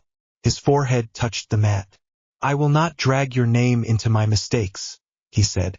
I will bring your teaching to my work. Masato tied the remaining cloth around Haru's blade wrap. This is not a charm, he said. It is a memory. When you forget, look at it. Hermione cleared her throat. The Confederation observer will come in 2 days, she said. Umbridge will move faster. We should not be in one place that long. Maki had already laid out a map. 3 paths, she said. North Ridge to the old watchtower, East Gully to the river, or straight down to the fishing village and a boat. Boat makes witnesses, Kenji said. River crosses 2 shrines, Haru said. Too many eyes, and kami that do not like hurry. North Ridge, Maki said. There is a shepherd's hut. No names. No questions. Masato nodded once. Take the ridge, he said. He looked at Hermione. Will you go? Hermione looked at Haru, then at the sword, then at Masato. I'll stay, she said. If I vanish now, Umbridge will paint her own story. I can be a bad witness to her and a good one to you. Masato bowed to her. Then you will be the wall the first wave hits, he said. I've been called worse, she said. They packed in silence. No clatter. No talk to fill air. Food cord a kettle. 2 blankets cut down to half. Spare sandals. Charms in a pouch. The wrapped sword across Haru's back, tied high so it would not knock his legs when he ran. Masato walked them to the back gate. He slid it open a handwidth and looked out. No lanterns on the path. No breath in the hedge that did not belong there. He put a hand on Kenji's shoulder. You will want to turn and fight when someone calls you coward, he said. Do not waste a blade on a mouth. He touched Maki's wrist. You will want to prove you saw it coming, he said. Do not collect credit. Collect friends. He stood in front of Haru. He did not touch him. Do not try to be a legend, he said. Legends are rocks. You need knees. Haru smiled once. It was small and real. I will bend, he said. Masato slid the gate the rest of the way. Go, they went. The ridge path was narrow and mean. Loose stone. Stunted pine. The wind pushed from the left and then the right with no rhythm. They leaned into it and did not curse it. Halfway up, Maki raised a hand. She pointed to a dark shape against a rock that pretended to be a shadow. It held still too hard. Kenji's fingers brushed the hilt he did not carry. Habit. He stopped the reach. He lowered his hand. Haru bent and touched 2 fingers to the ground. He felt a thread of pressure. Not the biwa's hunger. A watch. A bead of attention held too long on one point. Left. Maki mouthed. She showed 3 quick signs. Hook. Drop. Rejoin. They split. Kenji took middle. Haru slid right along a line of scrub. Maki went low and left and vanished. The shadow against the rock did not move. Kept not moving. Haru reached a point where the wind's sound covered the rustle of his step. He lifted a small stone and tossed it past the shadow. Clicked once. The shadow turned its head a shade too far for a fox. Human. Maki's cord whipped from behind the rock and looped the figure's wrist. Kenji closed the distance in 3 steps and set his forearm across a throat without crushing it. Haru came in low and pressed 2 fingers into the joint at the shoulder, not to maim, to numb. Breathe, Haru said. If you shout, it will be the last useful thing you do tonight. The man froze. He wore a dark coat with a foreign cut. No ministry badge. No council mark. A Confederation pin at the lapel. Eyes wide. Fear and duty fought in them. Observer, he croaked. Too early, Maki said. Too close, Kenji said. Haru looked at the pin, then at the man's hands. Ink stain on the thumb. Not a field agent. A clerk promoted to a job he did not understand. You are going to roll on your side, Haru said. You will close your eyes. We will walk away. You will open your eyes and write that you saw 3 ghosts in the wind and then lost them because the wind changed. If you say you were assaulted, your masters will ask you why a clerk took the ridge alone at night. The man swallowed. I have orders, he said. So do we, Maki said. Ours are older. Kenji eased his arm back a finger width. Choose a story that keeps your job, he said. And your teeth. The man closed his eyes. He rolled. He stayed still. They went on. The shepherd's hut smelled of old straw and mouse. The roof kept the wind off. That was enough. Maki barred the door with a wedge of wood. Kenji checked the back wall for gaps. Haru set the wrapped sword across 2 stones at his side. None of them lit a lamp. They ate cold rice and drank river water warmed over a thumb-high flame. They said nothing that did not need saying. Kenji spoke first when the food was gone. His voice was low. I wanted to break something in that hall, he said. I still do. Maki leaned back against the wall. Break the right thing, she said. That takes longer. Kenji scrubbed his face. Chugi to a person instead of a post, he said. It sounds good in the mouth. It is harder in the hands. Hard is real, Maki said. He huffed a laugh. You will say the same thing at 60, he said. I plan to, she said. Haru pulled the white cloth Masato had tied onto the wrap. He set it in his palm. He did not untie it. We are not lost, he said. We are unlisted. There is a difference. Kenji nodded. Say it again, he said. We are unlisted, Haru said.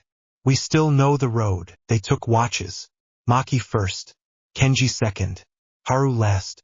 Near dawn, a fox barked twice on the ridge. Maki lifted the wedge. Time, she said. They stepped out into thin light. The clouds had moved. The sea glinted far off. A line of smoke rose from the lower road. Cart fires. Or a kitchen. Or a team waiting who did not want to be cold. They stayed high. By mid-morning, they reached a stone marker where 3 paths meet. The right-hand path dropped to the river. The left ran along the spine toward a cluster of pines. Straight ahead the ridge narrowed to a spine of bare rock. Kenji squinted at the pines. Smoke, he said. Maki nodded. 2 threads, she said. No voices. No birds near it. Waiters, Haru said. River, Kenji suggested. Shrines, Maki said. Old ones. The kind that ask questions. They looked at the spine. No cover. No place to hide. We use what we are, Haru said. Not what they expect. He unwrapped the sword a handspan. He didn't draw. He let the hum meet the morning air and then settle. He rewrapped it. He breathed once. We walk the spine, he said. We look like people who know they belong on it. Kenji grinned despite himself. That is stupid, he said. And right. Maki adjusted the cord at her waist. If we fall, I will make fun of you both as I go, she said. They took the spine. Steps careful. Hips steady. Eyes forward. Wind at their ears. Below them, 2 small figures by the pines watched and pretended not to watch. One lifted a hand, half a wave, half a test. Maki did not answer. Kenji did not look. Haru did not break stride. No shouts followed. No curses. The watchers were not paid enough to risk a sprint on rock. They reached a saddle where the ridge widened. A spring bubbled from a crack. They drank. They breathed. Kenji looked at Haru. Say it, he said. What? Haru asked. The words you always say before we jump into something the council would call unwise. Haru wiped his mouth with the back of his hand.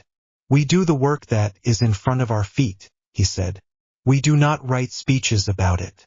We leave rooms better than we found them. Kenji nodded. Good, he said. I needed to hear it with the flags gone. Maki leaned against the rock.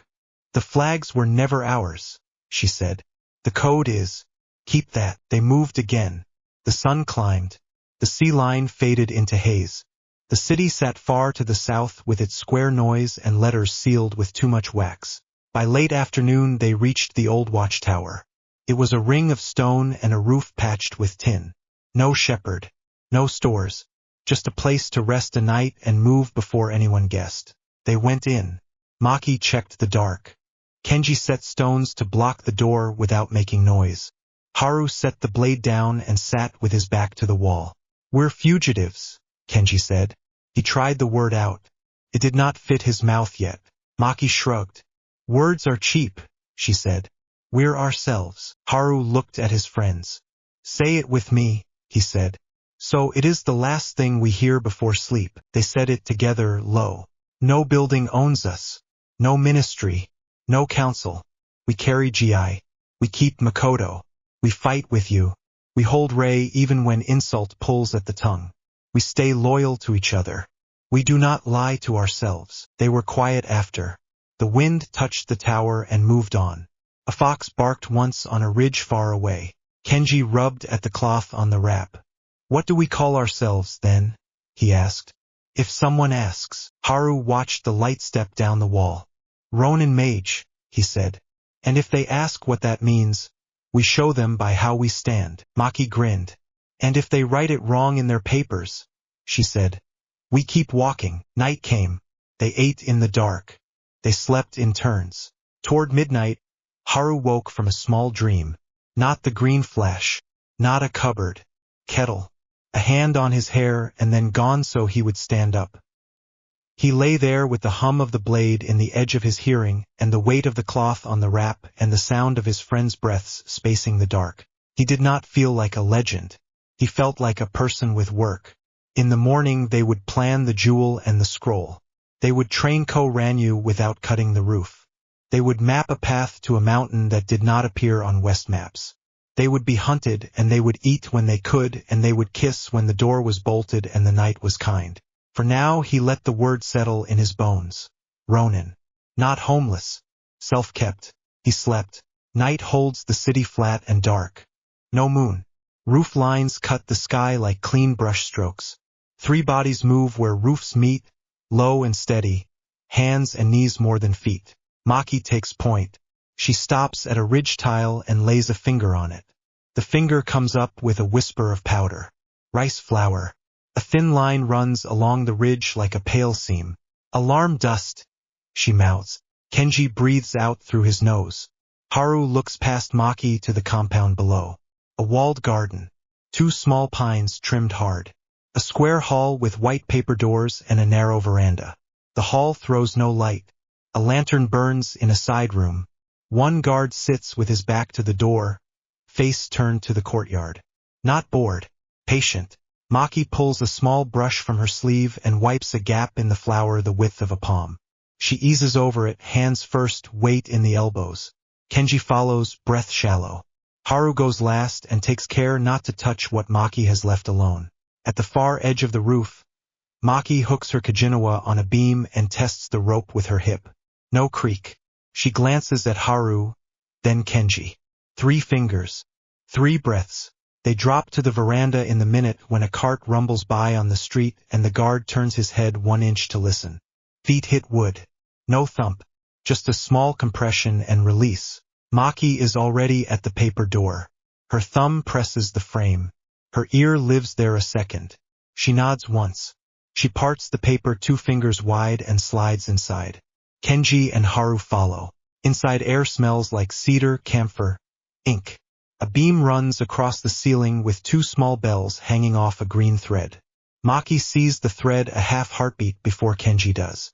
She catches his wrist and points. He freezes with his head tilted up and a laugh he does not let out. She snakes a chopstick up, lifts the thread a hair, slides the bells toward the post until the slack sits harmless over wood, then tapes the thread in place with a sliver of rice paper. They move, past a folding screen, past a low shelf where a prayer book lies open to a page about gratitude, past a square of clean floor that has seen many knees. The room at the heart has a box on a stand. Not ornate, not plain, just correct. A small knot of braided cord seals the lid. Maki kneels. Her hands sit on her thighs to quiet the urge to reach. She looks at the corners. 2 vents high. 1 small crack in the floor near the right leg of the stand. She blows across it. No dust moves. She smells nothing odd. She touches the stand with the back of a finger under the top where a trap would not be obvious. Would cool. No hum. She takes a needle and touches the knot. The cord sighs as if it wanted to be untied for a long time. The knot comes loose. The lid lifts. A teardrop of cloudy jade sits on black cloth. It is simple. No carved dragon. No gold. Light from the lantern in the side room sees it and finds nothing to throw back. Maki holds her breath. This is the thing that does not want to be seen. Haru watches for the change in pressure he has learned to feel. There is one, small and odd, like stepping out of the wind into a corridor where the air does not move. His skin notices before his thoughts do. Kenji leans not to touch, to witness. Is that it? He whispers. Maki nods once. She slides the jewel into a small pouch and ties the pouch under her collarbone, skin warm. She sets a pebble the weight of the jewel in the box, ties the knot back, closes the lid. She writes 1 line with a coal stick on the bottom of the stand where only sweepers will see it later. Thank you. We will return work for this work. They retrace. Maki resets the bells. At the paper door she stops and points at the guard. He still sits with his head cocked. A second person stands in the garden now, just inside the gate. Watchers. Worse than guards. Watchers who see too much because they do not mind standing still. Maki glances right and left. No good choice. She touches the pouch at her collarbone. The skin at the back of her neck prickles and then goes cool. She slides the door. She steps through. The watcher's eyes sweep past and then pause as if they caught an itch. They move on. Maki stands there on the veranda for arm lengths away and the eyes skip past her and do not stick. She takes 2 steps. Her foot finds a board that should squeak. It does not. Her breath sounds too loud to her own ears. The watcher does not turn. She turns and looks at Haru. He is a breath span away. His eyes are wide. He sees her because he is close and because he knows she is there already. Kenji's mouth opens and closes. He is grinning like a fool without the teeth. They go up the rope and over the flower line and across tile and into the good dark. Maki does not let go of the pouch until she is 3 streets away. When she lets her fingers fall, the world rushes back. The small sounds of night. The wheel on a cart. A hand on a door. A dog cough. Everything at once. She sits on a low wall and breathes while her hands shake out the adrenaline. Kenji sits and then stands and then sits again. You walked in front of him, he says. He did not blink. Jewel changed the field, Maki says. It is not full invisibility. It moved their notice like water past a stone. I had to hold my breath at the edges. Haru stays standing. He watches the night around them. Any echo, he asks. None I can feel, Maki says. It likes quiet use. If you show off with it, it will embarrass you. Good, Haru says. We do not show off. Kenji knocks his knuckles against his own knee and hisses softly at the ache. 1 down, he says. Scroll to go. They move before the watchers have time to decide they missed something. The city falls behind them. The road turns to dirt. The dirt turns to stone. The stone turns to a path where roots cross and ask you to lift your feet. By dawn they reach the mouth of a gorge. Frost clings to moss. Mist rides low. A small gate stands without walls on either side. It is an invitation and a test. Maki stops at the gate and bows. Kenji bows. Haru bows deeper. He removes the sword and lays it across the threshold. He does not step over yet. A movement to the side. A small old man in a gray robe appears between 2 cedar trunks. He looks like he has grown there. He has no staff. He does not need one. His eyes go to the cloth on Haru's wrap. They soften. This is a grove, he says. Not a school. If you are here to show you know many words, go away and argue with crows. If you are here to do one simple thing very well, come in. Haru bows. I need to clean a path that someone else dirted, he says. I have to cut something that cuts back. A scroll can be a broom or a knife, the old man says. We will see which you ask it to be. He leads them into the grove. The ground is soft and holds the print of their sandals. At the center stands a rock with a flat top. Not tall. Not grand. Feels like the floor of a good house. The old man points to a basin. Water, he says. Mouth. Hands. Mind. Do not pretend. They wash. Hands. Mouth. A breath that clears what sits behind the eyes. Kenji tries to hurry. Water runs down his chin and he chokes on a drop. He coughs and laughs at himself and shakes it off. Maki is careful. She touches water to each finger as if it is a friend. Haru cups water and holds it in his hands for a beat before he lets it fall. Feels cold and right.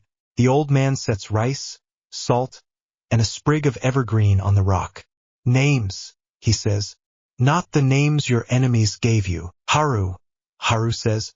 Named by Masato Shirogane. Maki says. Named by a woman who worked too hard and loved too quiet. Kenji says. Named by my grandfather who believed I would be strong before he met me. The old man nods. Good, he says.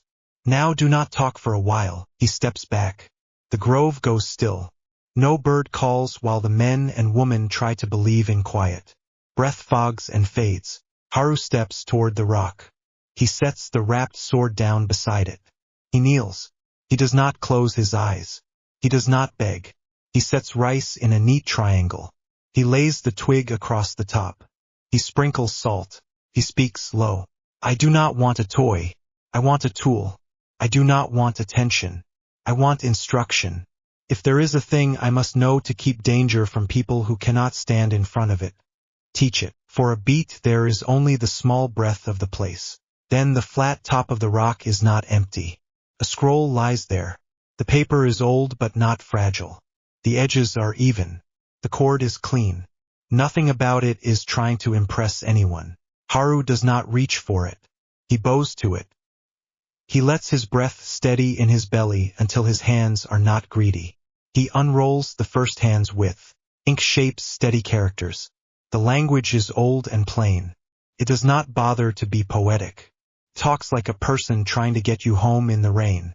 Haru reads, not with his eyes only, with the part of him that notices the weight of sounds. The first lines tell how to call without yanking, how to invite what is benevolent and ignore what is hungry, how to stand like a door that stays on its hinges. He follows the lines. He breathes the breaths the scroll tells him to breathe. He speaks the names it allows him to speak. Not many. A mother is a name you do not shout in a grove. The air by the flat rock gets warmer by a small degree. Not sun. Not fire. The hair on Haru's arms stands at the base. He looks up. He does not see her face. He did not ask for the pain that would come with that. He feels a presence like the weight of a blanket. He knows from so long ago that memory moves in his ribs without words. Harry, the warmth says. The voice is soft and exact. It says the name the old world gave him and the grove does not mind. Mom, he says. The word is small. It opens something that has been shut without rust. Maki looks away and pretends to count leaves. Kenji stares at his fingers and tries not to listen and listens anyway. I cannot hold you, the warmth says. I can leave you a map. I need a weakness, Haru says. There is armor with a soul bound into it. It does not stop. It does not fear. The blade can cut the spirit rope, but the knot keeps pulling. Where does the knot live? Under the collar, the warmth says. At the spine. Old artisans tied a thread where a man forgets to look when he buckles his gear. The knot sits under a plate that shows honor. Honor hides many bad stitches. How do I reach it? He asks. Not from the front, she says. You cannot push wine through a wall and expect it to be wind when it comes out. You will have to make the wall move first. Make the suit step. When it steps, the plates lift. In the lift, strike. Not big. Precise. You know how. Haru closes his eyes and sees the movement in his head. Step. Lift. Thread showing for half a blink. Tip of blade not slashed but placed. What holds the knot? He asks. Grief, she says. Not some curse word. Grief that decided to be a god. It will talk to you like it is doing you a favor. It will list the names of the dead and ask for more names to keep them company. Do not answer that count. The count is a trap. His jaw tightens. I do not want to listen to it, he says. You do not have to, she says. Kenji will draw its guard. Maki will cut its shoes. You will go where no one applauds. Like always, he breathes and nods. How long can I hold this? He asks. This voice, as long as is kind to both of us, she says. And then let me go without trying to keep me. That is part of the lesson too. He laughs once. It breaks and rebuilds in his throat. You sound like sensei, he says. Good teachers sound alike, she says. They do not own the children they help. They put a hand on a head and then take it away. He bows his head. Thank you, he says. She is gone. Not with drama. Like a kettle going quiet. He rolls the scroll back up with careful fingers. He ties the cord. He touches the knot. He sets the scroll on the rock again and pushes it a finger toward the center. The old man is standing at the edge of his sight. His face is dry. He does not smile big. That would be rude in this place. You will take it, he says. You will clean it later and bring it back and lay it down without asking for more. Do not talk about it in noisy rooms. Haru bows and takes the scroll. It is heavier than it looks and not heavy. It is a feeling more than a weight. They leave offerings again. They bow at the gate. They carry the scroll and the jewel and the wrapped sword away from the grove without looking back too soon. On the trail, Kenji clears his throat. What did she tell you? He asks. Where to cut? Haru says. When to cut? What not to listen to? Good, Kenji says. He loosens his shoulders. I like a job that is clear. Maki walks in silence for 10 paces. Do you need time? She asks Haru soft. I have what I can carry, he says. If I hold it too long, it will melt and make a mess. I am ready to use it. That is the kindest thing to do with a gift. They make camp in a hollow behind a stand of bamboo and a low rock shelf. They do not light a big fire. They heat water in a small pot and drink it with salt. They eat rice with pickled plum. The food steadies hands. Training, Maki says, setting her bowl down. If we are going to move like a set of hands tomorrow, we should practice as one. Kenji rolls his neck. Calls and counters, he says. And Ko ran you for him. Haru unwraps the sword. He takes out the short blade Masato pressed on him 2 nights before they left. Plain steel. Clean weight. No story yet. He draws both and stands in the center of their cleared space. Kenji stands at his left shoulder, empty hands, reading lines. Maki moves to his right with cord and 3 wooden pegs like little teeth. Begin, she says. Haru breathes once. He lets the breath drop. He sets his feet. He takes the blades to center and then splits them.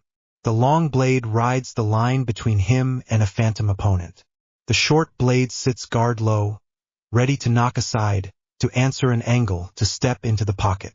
Slow, Kenji says. We are learning pathways, not trying to win a race. Haru moves. Half step.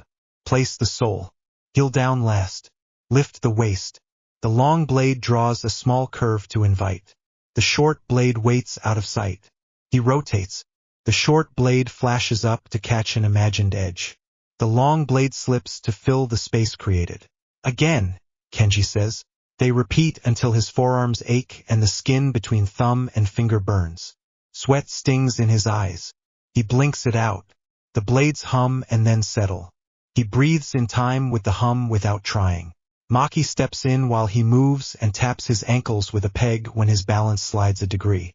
Here, she says. Root, do not ride your own movement like it is a horse running away from you. He adjusts. He plants. The next turn stays under him. Kenji raises a hand. Now pressure, he says. He moves in with open palms and plays the part of the armored thing that will not respect your space. He pushes Haru's shoulder with a hard heel of hand to test elbow, chest, knee. Haru gives an inch, turns his hip, and returns to center instead of retreating. Better, Kenji says. Again, they build calls. Maki clicks her tongue twice to mean cord on the right. Haru dips his short blade a hair to say he heard. Kenji taps the floor twice with the ball of his foot to mark a draw. Haru shifts the long blade to center to promise the cut. They do it again and again. Hands remember faster than mouths. That is the rule. Night comes. They stop when mistakes arrive that bodies cannot fix with stubbornness. They wrap steel and eat a little more. Kenji sits cross-legged and lets his hands rest open on his knees. I need to put this in order, he says. If I say it out loud, it will sit better when we move. Do it, Maki says. I follow a person, he says. Not a banner. My job tomorrow is to make noise in front of the wrong thing so the right thing opens. If I die there, I need to be sure I did not do it just to feel big. I will not die to feel big. I will stand because it is the correct shape for me to make. He looks at Haru. If I fall, you do not come back for me, he says. You finish the work. I want to be used well. Not long. Haru's mouth tightens. He nods once. I will not turn a clean plan into a sad story, he says. I hate sad stories that puff out the chest. I will finish what we start. Maki leans back on her palms and looks at the strip of sky between the bamboo tops. I am not dying in a hallway, she says. I have a list of small things I want to do that require tea and socks. So tomorrow I will cut ankles and make doors unhappy and tie cords where cords will be rude to our enemy. Then I will come home with my socks. Kenji snorts. Good plan, he says. They smile. The smiles fade. The plan sits in the dark with them like a fourth body. No one tries to add a speech. Later, when the ground has given back some of the heat of the day and the insects have found their night voices, Maki and Haru sit a little apart from the bedrolls. Kenji snores softly. He will deny it in the morning. Maki holds the pouch with the jewel in her palm. It feels like nothing to look at and everything to carry. How does it feel when you keep it on? Haru asks. Like the world looks through me and chooses to keep walking, she says. It is not emptiness. It is alignment. If you try to be clever while you wear it, it pushes back. That is good, he says. Clever gets people caught. She watches his face in the low light. You spoke to her, she says. Yes, he says. Are you all right? She asks. He nods. He presses thumb to scar and winces once like a habit. It was clean, he says. No pull that leaves you shaky. Just a map. She asked me to use it and then let her go. That felt like her. Maki shifts closer. Not enough to make his knee feel crowded. Enough to be there. I asked her to keep an eye on you, she says. He smiles. She will keep an eye on both of us and pretend it is just me, he says. Maki's laugh is a breath. She goes quiet again. She stares at the pouch and then at his hands. Haru, she says. He looks at her. Yes, he says. May I say what I want? She asks. Yes, he says. I want to live, she says. And I want to live next to you. Not behind you while you play hero. Not in front of you while I run your fights like a game. Next to. We do the same road and we argue about tea and we get old enough for me to threaten to knit and never do it. He stares at her. The night smells like bamboo and damp earth and the rice he spilled near his boot. He nods once, slow. I want that, he says. I want to fight because the work needs doing, not because I am addicted to feeling necessary. I want to come back and be a person and not a sword with a mouth. She reaches for his hand. He lets her take it. Fingers fit and sit. No rush. No performance. Their palms warm where they touch. If one of us dies tomorrow, she says, and she does not whisper to make it nicer. We do it for the clean reason. We do not die for an idea that only looks good from far away. Agreed, he says. And if neither of us dies, we will find a small room with a window that does not stick and a kettle that makes the right noise. She leans and kisses him. It is soft and sure. It is not a promise to be a statue. It is a promise to keep moving. They sit like that until the insects change their song. A subtle shift that means the night is walking toward morning. Sleep, she says. Sleep, he says. They do. Dawn is a clean line behind the hills. They move with it. Pack, wrap, check straps. Kenji stretches his back until it pops. Maki checks the cord on her kajinawa and the ties on her shoes. Haru pulls the scroll from its cloth and touches the knot, then puts it away. On a flat patch of ground before they go, they run the plan one last time. Maki, Haru says. I go in first, she says. Magatama on skin. I become what patrols walk past. I map the route to the inner hall. I tie cords on hinges and on the small bell lines. I plant noise on the east side to make their heads turn. I open one door at center, third corridor. I mark the lip. If the mark is there, it means it is clean. If not, you do not come. Kenji, Haru says. I walk the front courtyard like I own it, Kenji says. Not sneaking. Not swaggering. Valor with quiet hands. I stir the ants without stepping on the queen. I pull 3, then 5, then 7. I keep them moving.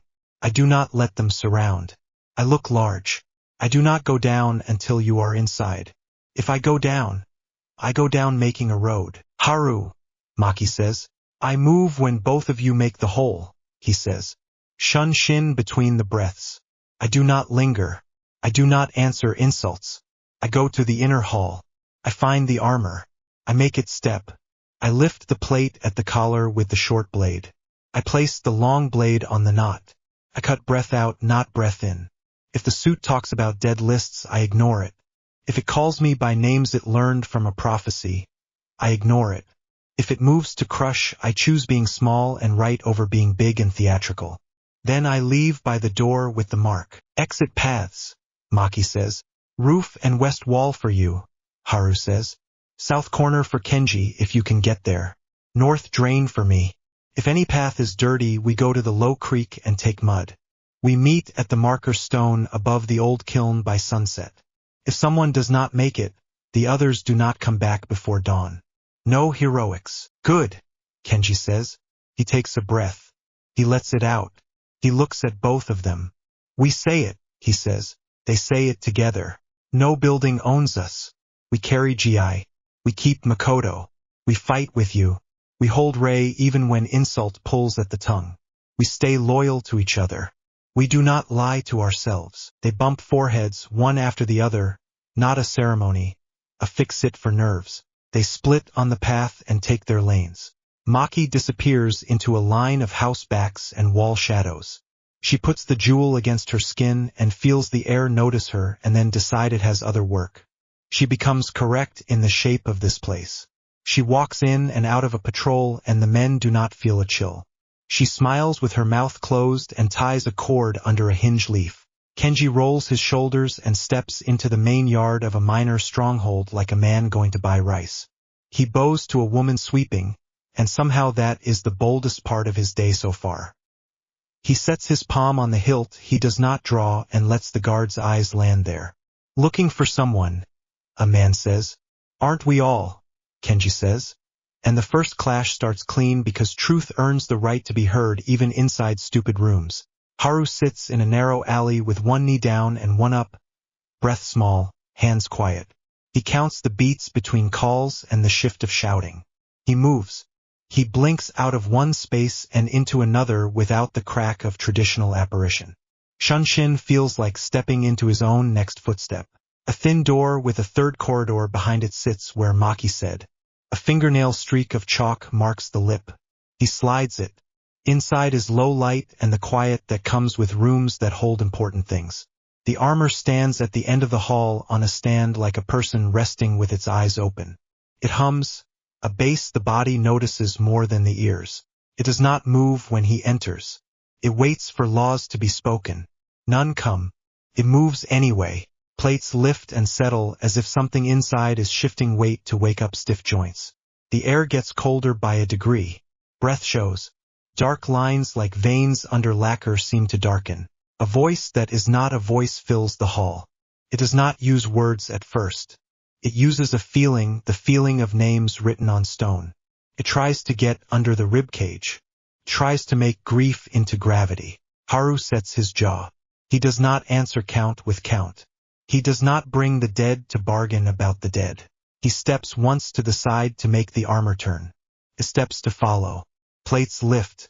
Not much. Enough. His short blade goes in at the collar to pry, not to stab.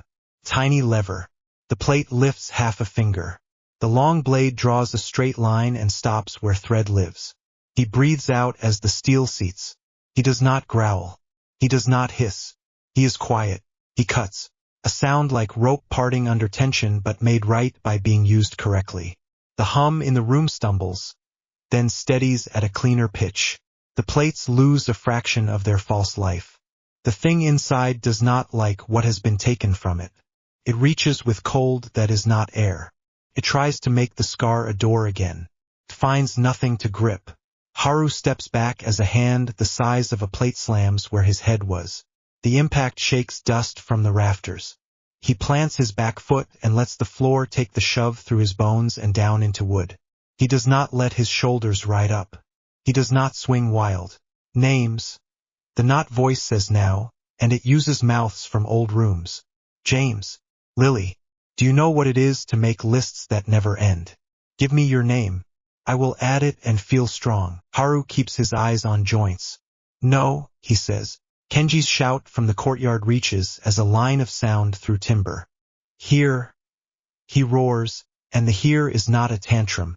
It is a road marker he makes with his body. Maki's chord sings as a hinge becomes useless and a door sags and a corridor becomes a trap for people who expected it to be a corridor. The armor steps to adjust weight. The plates lift again.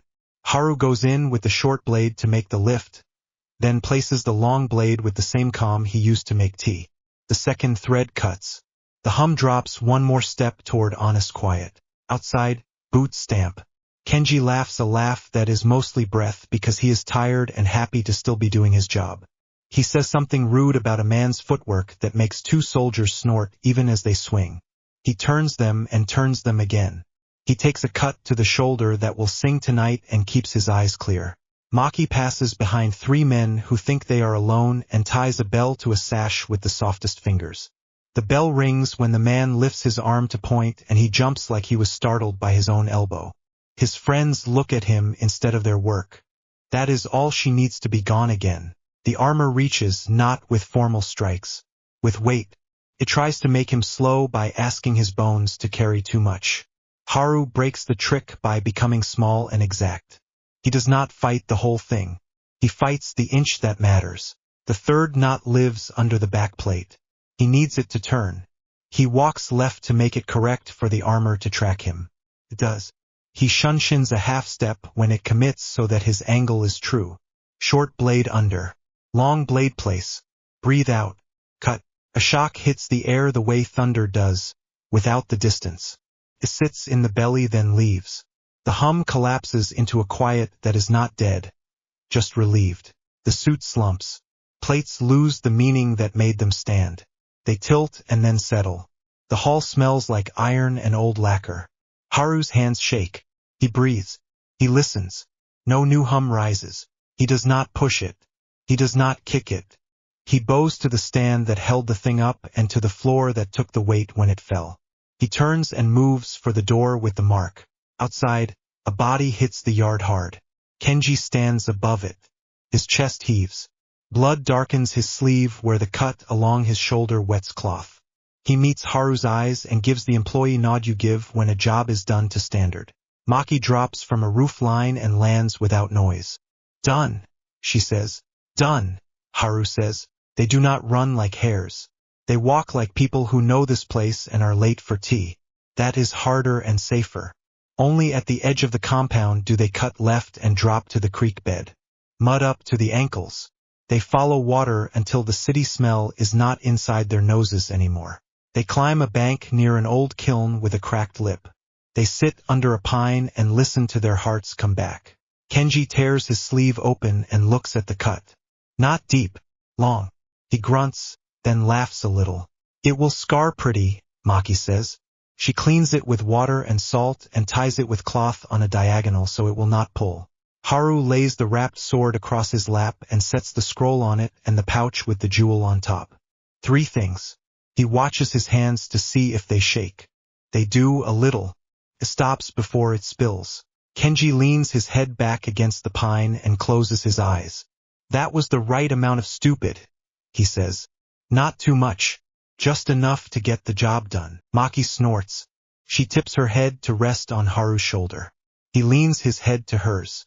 They sit like that, not for a speech. For a minute that is theirs. Sun threads through pine needles. A bee finds them and decides they are not flowers. It leaves. Far off. A bell rings in a part of town that does not know a suit of armor fell today. Haru looks at the scroll and at the jewel and at the wrap. He feels the work gather in front of their feet like a clean floor. The citadel waits. The last fight waits. He is tired and ready. Tonight we sleep under a roof, he says. Tomorrow we move. Maki nods against his shoulder. Kenji opens one eye. Tea, he says. Tea, Haru says. They stand with the small sound of joints that have done honest labor. They move out of the trees and back onto the road with the same thing between their shoulders as before. Not glory. Work. They do not look like heroes. They look like people with a plan and a time. At the edge of the pines, Maki stops him with a hand on his sleeve. The look she gives him is simple and serious. Say it once more, she says. He says it. I am not a legend. I am a person. I cut the rope. I do not cut for show. I come back if I can. If I cannot, the work continues. She nods. She kisses him once more, light and sure. Now we go buy socks, she says, straight-faced. He laughs. The laugh surprises him with how normal it sounds.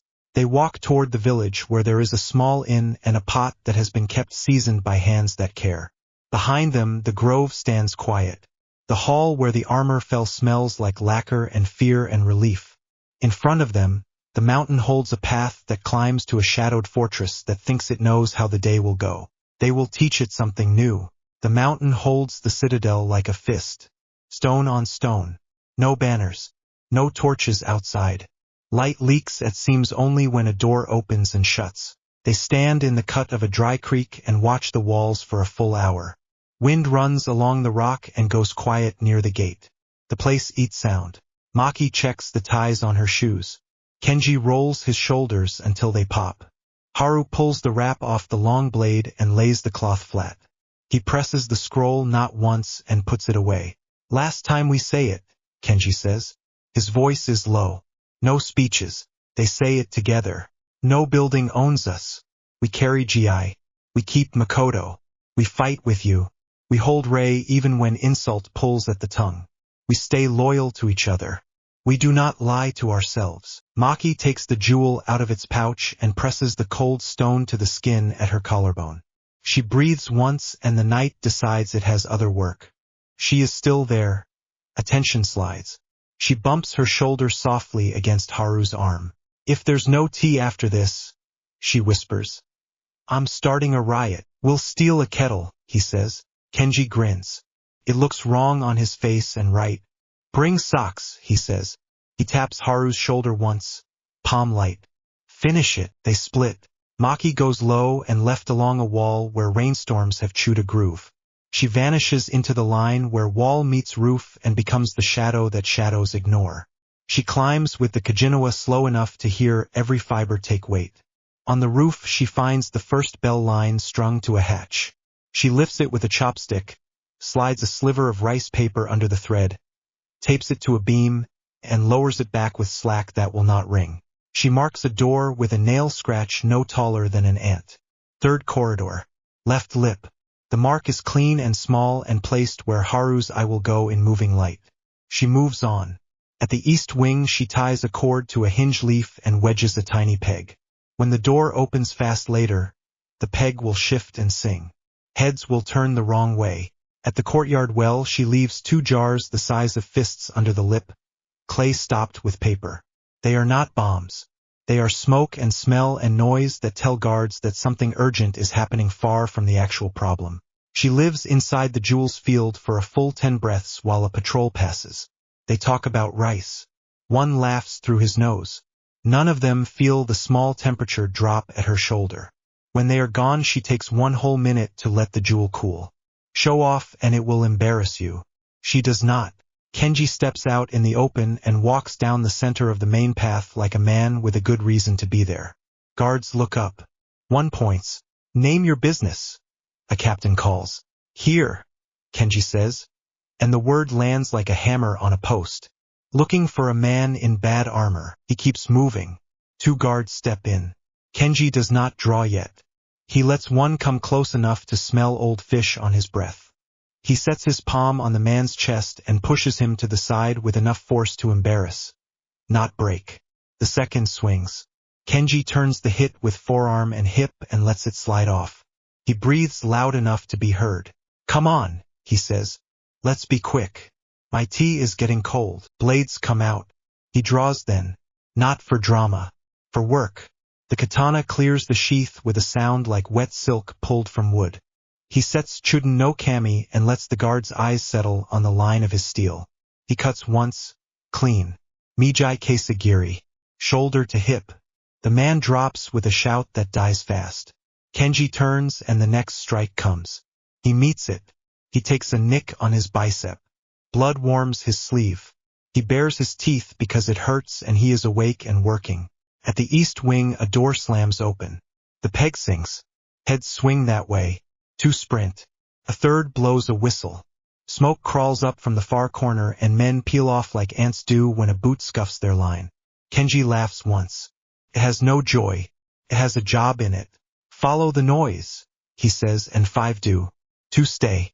He brings them both in close to keep them from thinking. Blade, foot, elbow. No waist. His thigh shakes and he makes it stop. Haru sits 2 walls away on a low sill. He counts the rhythm in the yard by sound and weight. Kenji is doing the work. Maki is pulling threads. The hole is open. He shunsins. It is not a bang. It is a footstep that happens where the next footstep should be, faster than most men can make a decision. Corridor. Pillar. Door with the mark. He slides. Inside it is colder. Fear cold, not dawn cold. The hall is long and plain. The floor is bare board rubbed smooth by officials who stand too long and ghosts that forgot to bow. At the end, the armor waits on a stand. It is taller than a tall man. The lacquer is black that drinks light. The plates are written with small lines he does not read now. A blank space where a face would be looks like a mouth with no teeth and no tongue and somehow still a bite. The air hums at a pitch he feels in his teeth. The scroll in his pack warms at the knot as if it wants to be sure he remembers what it taught him. He does. He bows once. He does not talk to the suit. He draws both blades. Long in the right, short in the left. He sets his feet and lets his ribs move like bellows. The first wave rolls over him without a body. It is grief, not a feeling in a poem. The real kind. Names said in a voice that makes names sound like the last cups of water. James. Lily. Others he does not know. Tries to make him count. Counting will drown him. No, he says. He says it to himself first. He keeps his eyes on hinges and gaps. The suit steps off the stand. It does not sway. Plates lift in tiny breaths. The hum swells a hair. It strikes with weight, not speed. A plated hand that would crush a door swings. He does not meet it head on. The short blade snaps up to take the wrist on the flat angle to throw the weight offline. The long blade answers under and in. He feels the plate lift at the collar for less than a blink. Ko-Ranyu lives under his hands without name now. Wakizashi takes the blast. The katana makes the road. He places the long blade where the thread should live. Breath out. Cut. A rope sound. A hiss under lacquer. The hum stumbles. The suit turns harder. A second hand swings. The air in the room dips as if something took a mouthful of it. He gives ground on purpose to make the thing move. Outside, Kenji is a bell. He roars when he must so his friends can hear where he is. His lungs burn. His shoulder throbs. He steps and makes men stumble into each other. He does not chase kills. He breaks the line and breaks it again. A spear takes him on the ribs and his breath goes flat. He drops a knee, snarls, and goes up, putting steel where it matters. The spearman falls with his leg cut and does not get up. Kenji swallows vomit and keeps count of corners and exits. He is not dying to feel big. He is making space. Maki moves through storage rooms and narrow stairs like a woman walking in her own house at night without a lamp. She ties a bell to a sash at a clerk's back and the clerk hears it and startles and spills papers and the men behind him trip. She pulls a peg and a door slides shut on a heel and a man curses and it buys 2 heartbeats. She does not smile at every good trick. She saves her breath. She is counting guards and mapping legs and listening for Haru's cut. When the first knot goes, the hum lifts the hair on her arms. 1, she whispers. Inside, Haru steps left, steps back, steps through. The suit wants to face him square. That pulls plates. He gives it the wrong angle and then makes it fix itself. Lift. There. Short blade pries a finger. Long blade finds thread. Breath out. Cut. 2, he says low. Sweat runs into his eye. He blinks hard. His scar stings. He breathes from the belly and lets his shoulders be heavy on purpose so they do not creep up. The knot voice tries a new trick. It changes from grief to help. Promises things in practical words. No more children in alleys. No more mothers on floors. It says, give me your hand and I will make the job easy. Haru snorts. He cannot help it. You're lazy, he says. He says it the way Masato would have. You want a lever. I am not a lever. The suit slams a foot so hard the boards crack. Dust drifts from a beam. It reaches like a hug without heart. He shrinks inside his own balance and lets it miss. The third knot lives under the back plate, just right of center. He needs the suit to turn and overreach. He offers his right side and goes out of line when the hand comes. He is there when the lift happens. Short up, long in. He places steel on thread and the thread parts. Something leaves the suit like breath leaves a body that has just stopped fighting for it. The hum drops from a knife's edge to a clean thrum you feel in a good floor under a dancer's feet. He almost smiles. He does not let the face get loose. The suit staggers a half step and then corrects. It is not empty. The thing inside has more rope. It starts to draw on the room. Shadows leak from corners. A wall scroll darkens. The air goes old. He sees it then. The plate under the gorget, painted with a small crest. Honor. The place where a craftsman hid a bad stitch with pride and lacquer. The final knot sits under that lie. He cannot pry the plate up with the short blade and keep his belly safe. He needs a beat. He needs the suit to take one long step and lift and not put weight anywhere he plans to be. He hears Kenji laugh on a broken breath from the yard. Too slow. Kenji taunts someone. That cut was for your grandmother. Maki's bell ting-ting-ting sings at the east wing as a door opens wrong and a man trips and swears at the wood. She whispers. Now. Haru says it with her. Now. He steps in on a line the suit thinks is stupid. He brings the short blade up to his cheek. Edge out. The long blade points down to the floor. He looks like an opening you could walk into and own. The suit commits. Hand. Shoulder. Hip. The whole machine moves to crush a boy who stood wrong. He shunshins half a foot. Not away. Through. The grasp closes around air that was warm and is not. The gorget plate lifts to correct. He does not slash. He places. The short blade hooks the edge of lacquer and lifts a finger's worth. The long blade rises from low guard in a straight vertical shomen uchi that starts under his heart and ends where the thread lives. He breathes out. Steel cuts and keeps going into wood. Straight, no wobble. The sound is rope parting under weight and then relief. The knot voice tries to shout. It breaks like wet ash shaken out. The cold goes out of the room as if someone opened a door in the right direction. The plates sag. The stand takes a sigh of weight. The body inside is not there. There is no body. That was the point. He stands with both blades down, breathing in through the nose and out the mouth until the world looks like itself again. His hands shake. He lets them. Then he stops them. He bows to the stand. He backs away and turns and moves. In the yard, Kenji is on one knee with his blade up. The captain in front of him bleeds from 3 places and still wants to show off for the men watching. Kenji yawns on purpose. It makes 2 men laugh and 1 blush under his helmet. Then Kenji knocks the captain's blade aside and puts his pommel into the man's mouth. Teeth click. The captain goes down and stays. Maki drops from a roof, lands quiet, and puts her hand on Kenji's back over the good side. Move, she says. Moving, he says. He staggers, then catches. He yells once, we are late for tea. And 3 guards look at each other and then at him and then decide they are not paid enough to chase a man who jokes when he should not. They do not run. They walk with intention that makes space. Left at the cracked wall. Through the narrow gate. Down the drainage where the smell is bad. The man at the bend opens his mouth to shout and Maki's cord is around his wrist and then his ankle and then he learns that ground is very close when your feet help. He forgets how to shout. They hit the dry creek. Mud takes their shoes to the ankle. Haru wants to shake his hands. He doesn't. He breathes and the shakes stop. They do not talk until the first bend. Then the second. Then the third.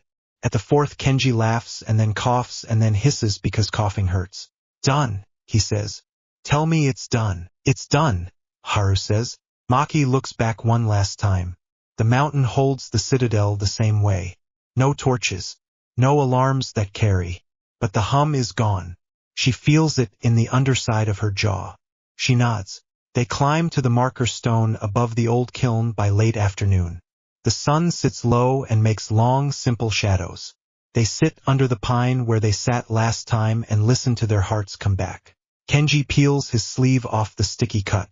Maki cleans it with water and salt. He bares his teeth and then laughs at himself.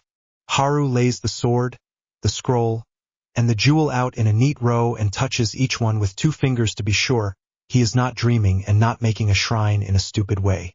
Tea, Kenji says. Sounds like a prayer and a joke. Tea, Haru says. They walk to a village that tries not to see things on days like this. A woman with a scar on her cheek runs in.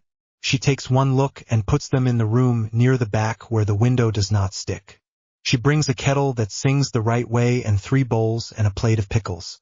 You look like work, she says. Eat. Washington, sleep. Don't bleed on my floor. We will pay extra, Maki says. You will fix my hinge tomorrow, the woman says. Then we are even. Yes, ma'am, Kenji says. They wash. The water is not hot. It is clean. It takes off dirt and smoke and a little of the day. Haru sits on the floor with the bowl in his hands and drinks until his belly is warm.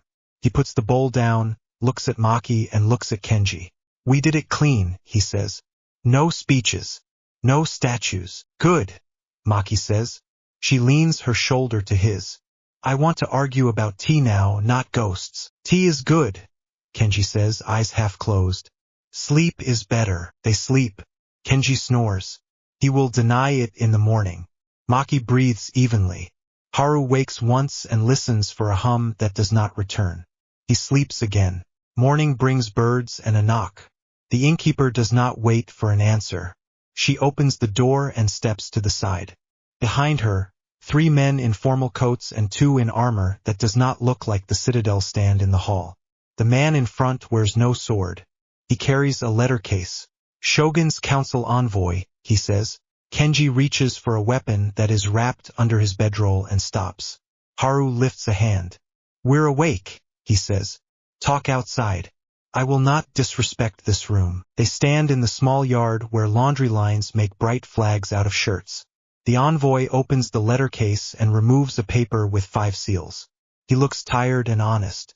The council retracts last week's public disavowal, he says.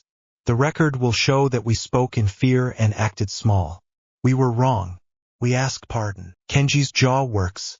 Maki watches him and keeps a hand near his sleeve. Haru bows once. I accept the apology, he says. It is for your house, not for my bones. The envoy nods.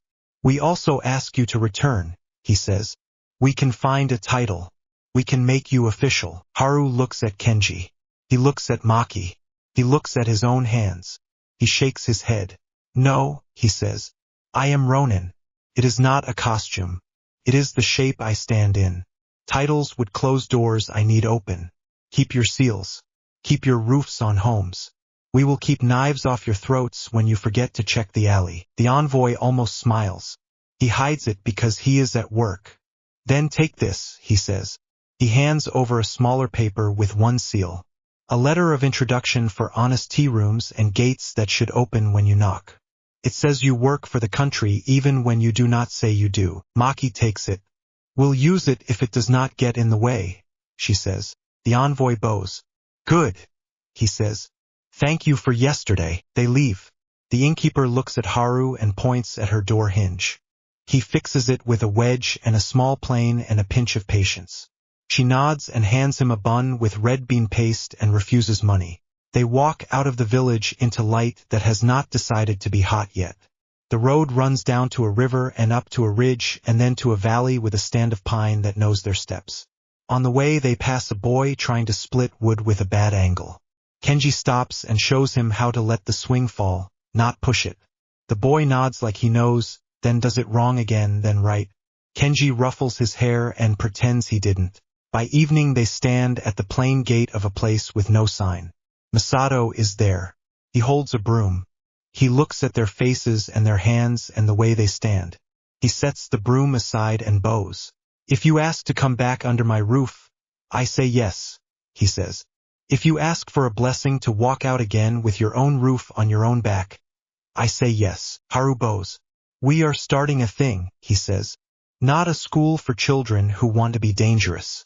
A place to teach people who already carry danger how to hold it without cutting their hands. Masato's mouth warms at the corners. Name it, he says. Kijutsusher, Haru says. Warrior mages. We teach kenjutsu that is honest. Key work that keeps minds quiet. Western spells that are tools, not identity. We make hybrid guards who can stand in rooms full of arguments and do the correct work without needing a flag to tell them how to stand. We take no coin from foreign ministries. We take tea from old ladies who had a door hinge fixed. Masato nods. Bad students will come, he says. They will want power without weight. We send them away, Maki says. We do not make pretty thugs. Good, Masato says. He looks at Kenji. And you? Kenji looks at his hands. They are nicked and swollen. He grins. I will teach kids how to not cut their own toes off, he says. I will also tell them that honor is a person, not a hall. They will hate me, and then they will love me, and then they will argue with me about tea. Masato laughs once. Bring your broom tomorrow, he says. You will sweep before you teach. Pride makes bad dust. They sweep. They write on a board with plain ink. No crest. Kijutsusure in block strokes that a child can read. 2 days pass and then a week. A boy from a fishing village comes with a letter that says his mother saw what they did and trusted them with the old family spear. A girl with a scar on her chin hands over a pouch of buttons because money is not what she has. They say yes to both. They give the buttons to the innkeeper who turns them into a string to tie the door wide in summer. Haru spends mornings teaching feet to sit under knees. He spends afternoons in the corner with 2 blades. Running Ko-Ranyu slow enough for a child to copy the path with a wooden knife. He corrects hips with 2 fingers and says, breathe. So many times that kids roll their eyes and then do it and watch their cuts fix themselves like magic. Which is the point. At dusk, when the air smells like rice and smoke and damp cedar, Maki runs the rooftop drills. She ties bell lines and shows 10 ways to lift them without a sound. She trains the jewel's lesson without the jewel. Do not be clever. Be correct. The world will do the rest.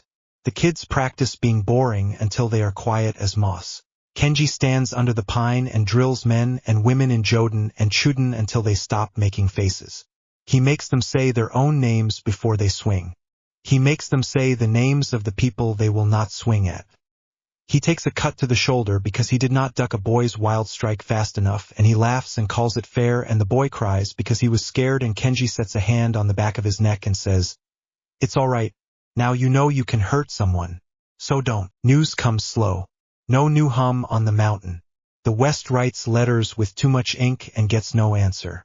The council sends a box of good rice and a broom that is too nice to use. Masato uses it anyway and says that is the point of good things. Hermione visits on a gray morning with a satchel of books and a face that looks lighter even when she is tired. Umbridge tripped over her own lies, she says.